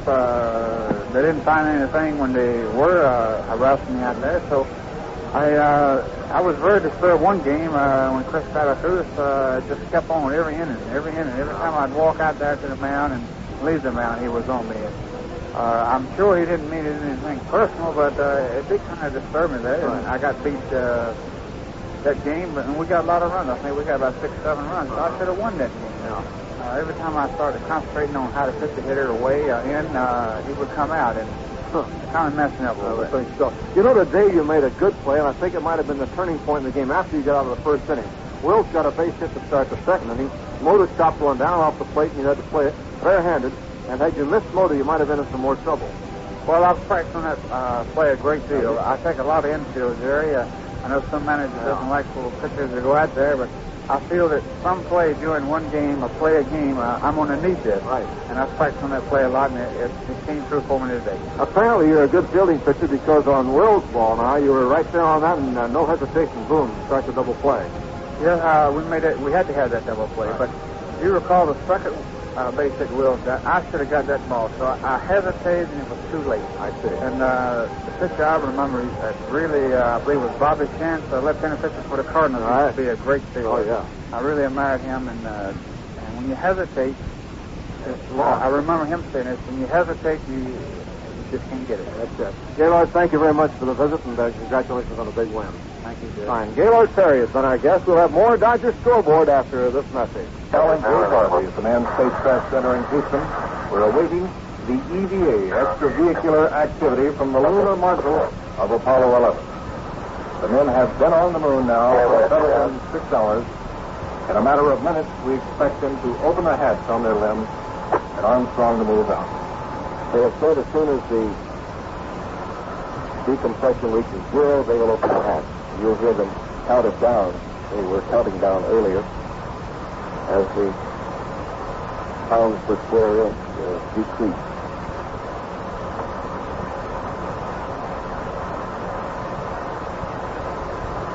We can only be a few moments away from the opening of the Lem hatch. Neil Armstrong will be the first man to leave the spacecraft. Aldrin will stand in the doorway and will follow down the ladder about 20 minutes after Armstrong has descended to the lunar surface. 410 full power in the cabin. 410.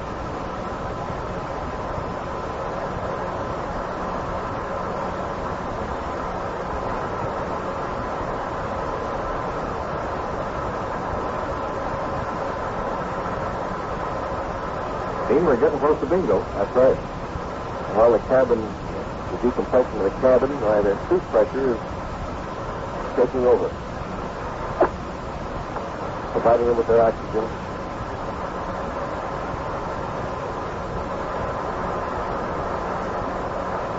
And the 2 hours and 40 minutes of extravehicular activity have already begun, although they have not left the Eagle yet. As a matter of fact, the clock has been set up About 42. Mission Control Center to count down the time on which they should remain on this portable life support system, and that clock now shows 3 minutes, 15 seconds. So, as you mentioned earlier, the EVA actually starts when they go internal on this portable life support system.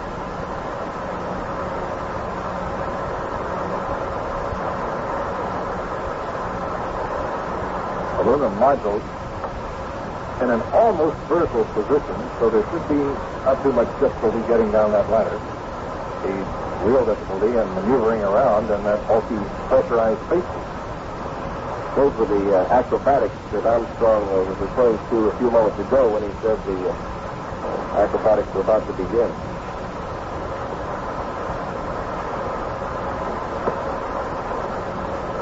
Maneuvering around in this one quick gravity.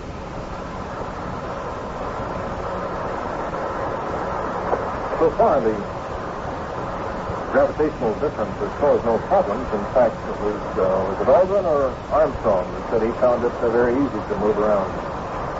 I thought it was Neil Armstrong who had reported that, but he found no difficulty whatsoever.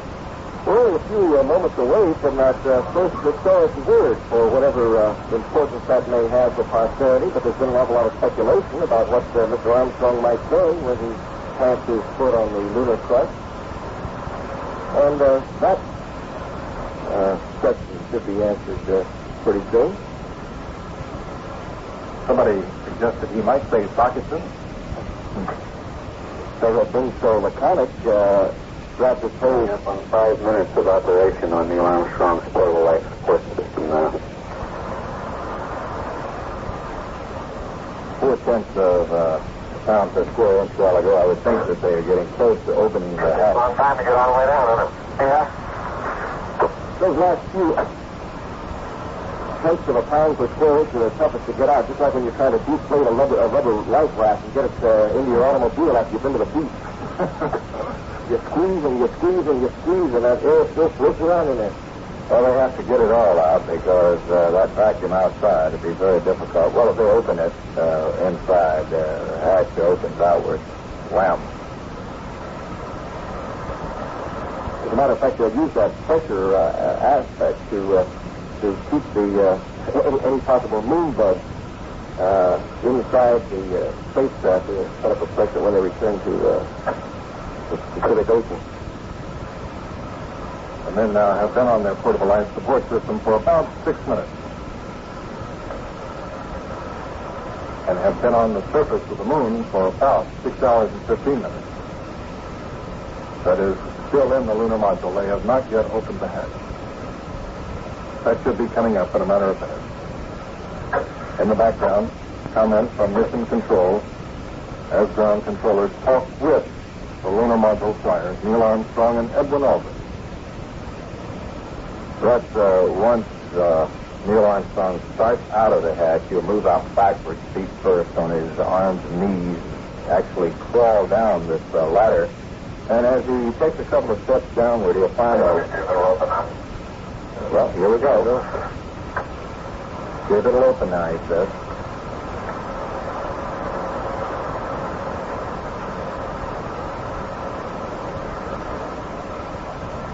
Waiting.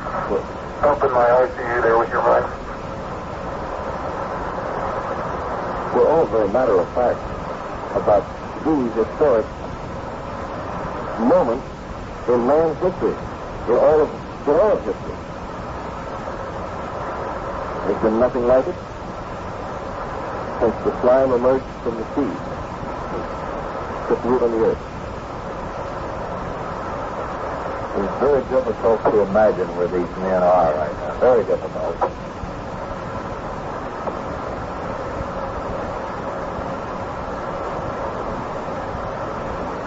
As I was saying, once he comes through the door and steps down a couple of ladder steps, you'll find a lanyard that he was told to open up what they call the Mota.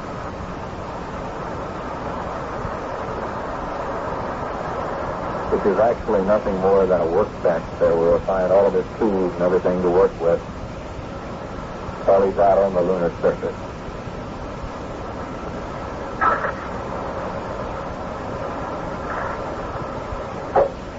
Waiting for word that the hatch has been opened successfully. No communication at this point between... Unlock, yep. Unlock.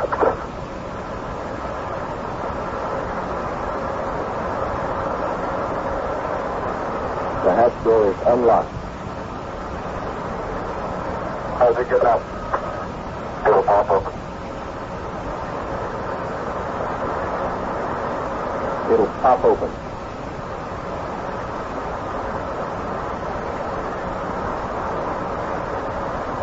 That's a residual air pressure.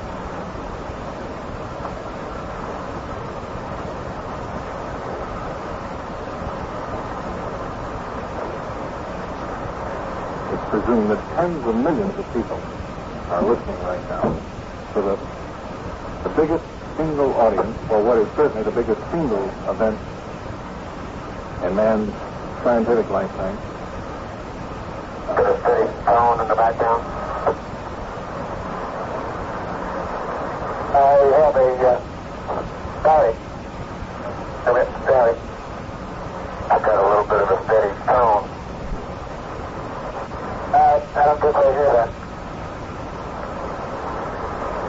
These are the voices of the two astronauts, astronaut Aldrin and Armstrong, talking to one another on the inside the limb.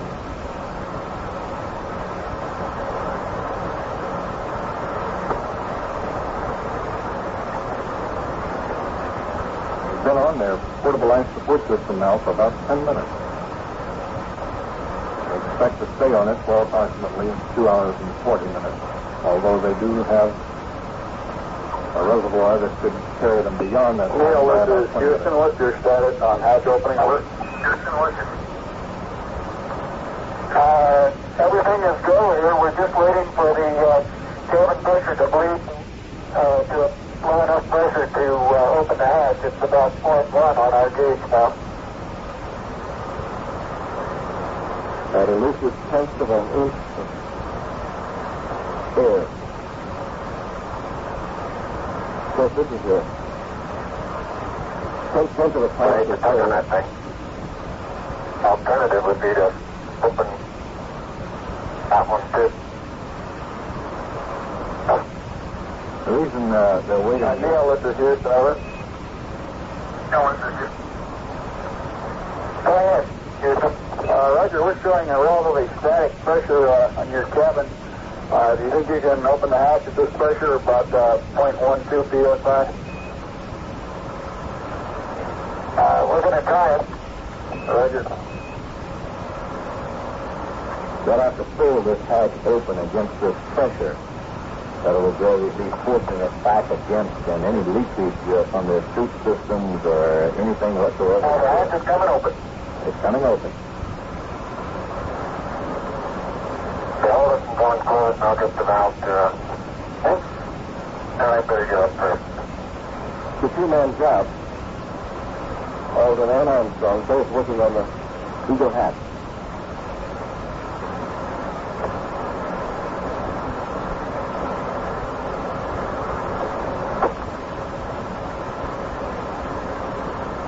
Hatch reported coming open at 109 hours, 8 minutes, 5 seconds. Okay, valve normal. Okay.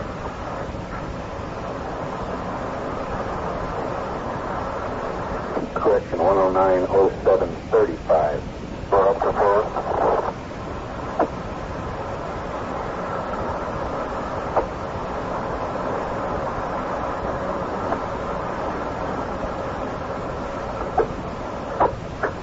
The hatch's been open for about a minute now. The window cleared yet? The water window cleared yet? It was, yeah. I know it's cleared yet.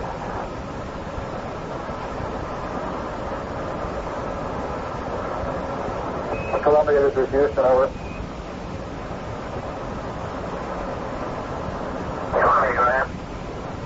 Columbia, this is Houston. We'd like you to cycle with band in cryohydrogen tank number 1. And LOS behind this orbit is 111-19-31.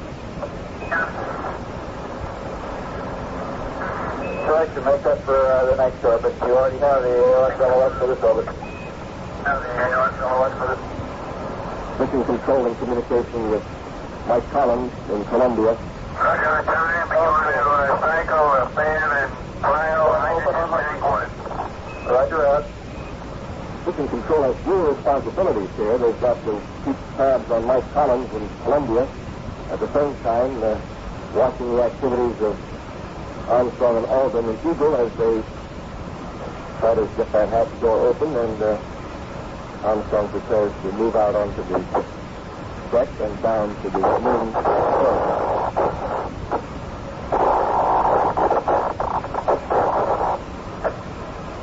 But this is an activity they have rehearsed countless times in preparation for this mission. And they are probably so busy doing the things that they have to do that they have had little or no time to consider just where they are and register any emotional impact at this point. A little better communication system on the line now. Again, it could be, I suppose, that antenna touching the wall of the LEM or scratching the surface of the LEM as it did earlier as they maneuver about in this 1/6 gravity, getting the hatch door open. No assurance that that's the situation, but sounds like a real good guess, Gene. The other day when they were demonstrating these radios for us here at the Manned Spacecraft Center, they had a similar problem, I believe, every time the antennas touched metal or something. Well, I imagine, even though Armstrong said that they can move around easily, I would imagine that's a comparative term. Certainly, anybody who has done much swimming underwater knows that you would say, well, yes, you can get around, but there's still some exertion and some lack of coordination that might make this effort of getting the hatch door open just take a little longer than opening the front door to your house. Any moment now, we should have a report that astronaut Neil Armstrong has moved out of the hatch and started outside. When these men work, they don't think too much about telling the rest of the world what they're doing while they're doing it. No, this is a time to make sure everything is perfect. Think ahead. Absolutely. They can't be pointed. They've been on the PLSS now for 16 and a half minutes. PLSS is a portable life support system. Columbia, this is Houston. We show you near the high gain antenna span limit. When you lose lock on us, we request Omni Delta. When you lose lock, over. Delta. Delta when you lose. Listening to these. Right here, Omni Delta.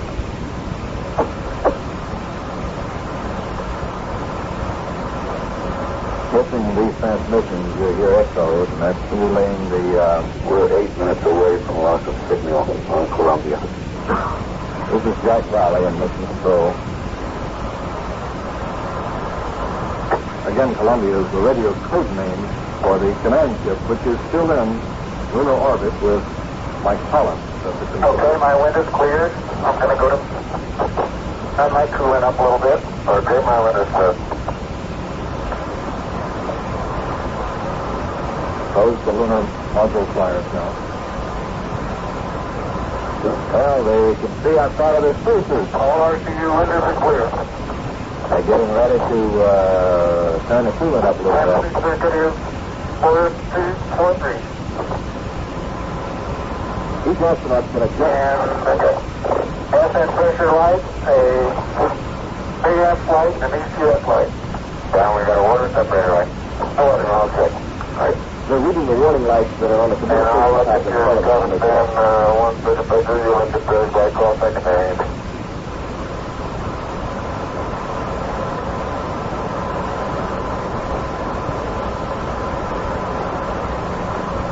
Each astronaut can adjust the temperature of his own suit to accommodate Armstrong suit pressure 4 points. It's cooling now. Meet this. Huh? The suit pressure. Okay. Glycol pump secondary circuit breaker open. So you can see this. Still the two pilots check I'm going this way. They go any further. Cabin fan 1 is, Yeah, okay. Can you take it?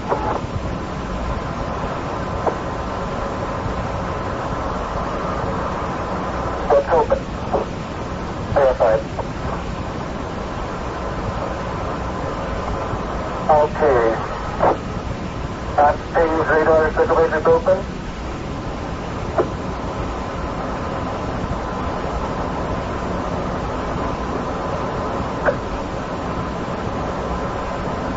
look at head on it. I'll get it. Okay, let's put your antenna.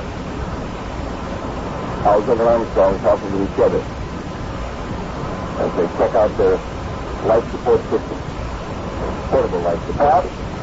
Hey, let's go down and get the relay antennas out. Right. And now we're ready to hook up the LEC here. LEC is a lunar equipment conveyor. He is outside of the hatch. He's ready to hook that up. That conveyor is the method by which they will lower equipment from the lens to the moon surface and get it back. I think you go down. They would not twist down. Put the bag out this way. That's even. Take it from this conversation, you have to believe he's outside. Standing on the deck. Okay, now we need to hook this. Move that up there.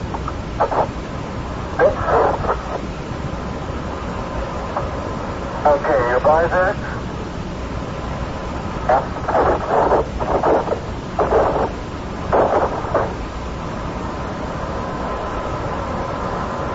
Okay, your back is up against the bridge.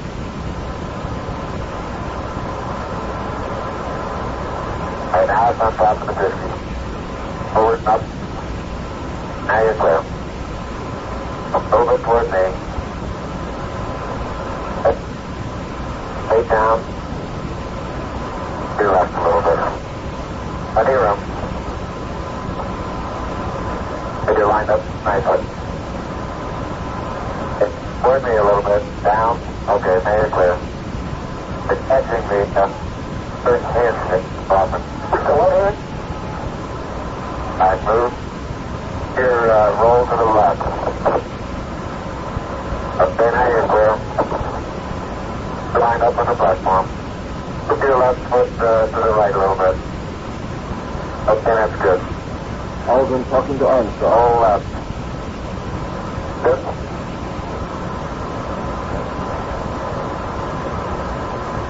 Okay, now I'm going to check your parachute.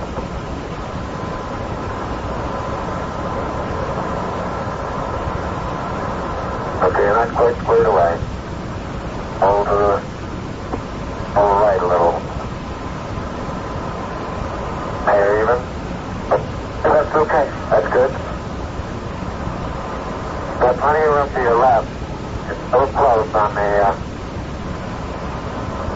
back. How am I doing? You're doing fine.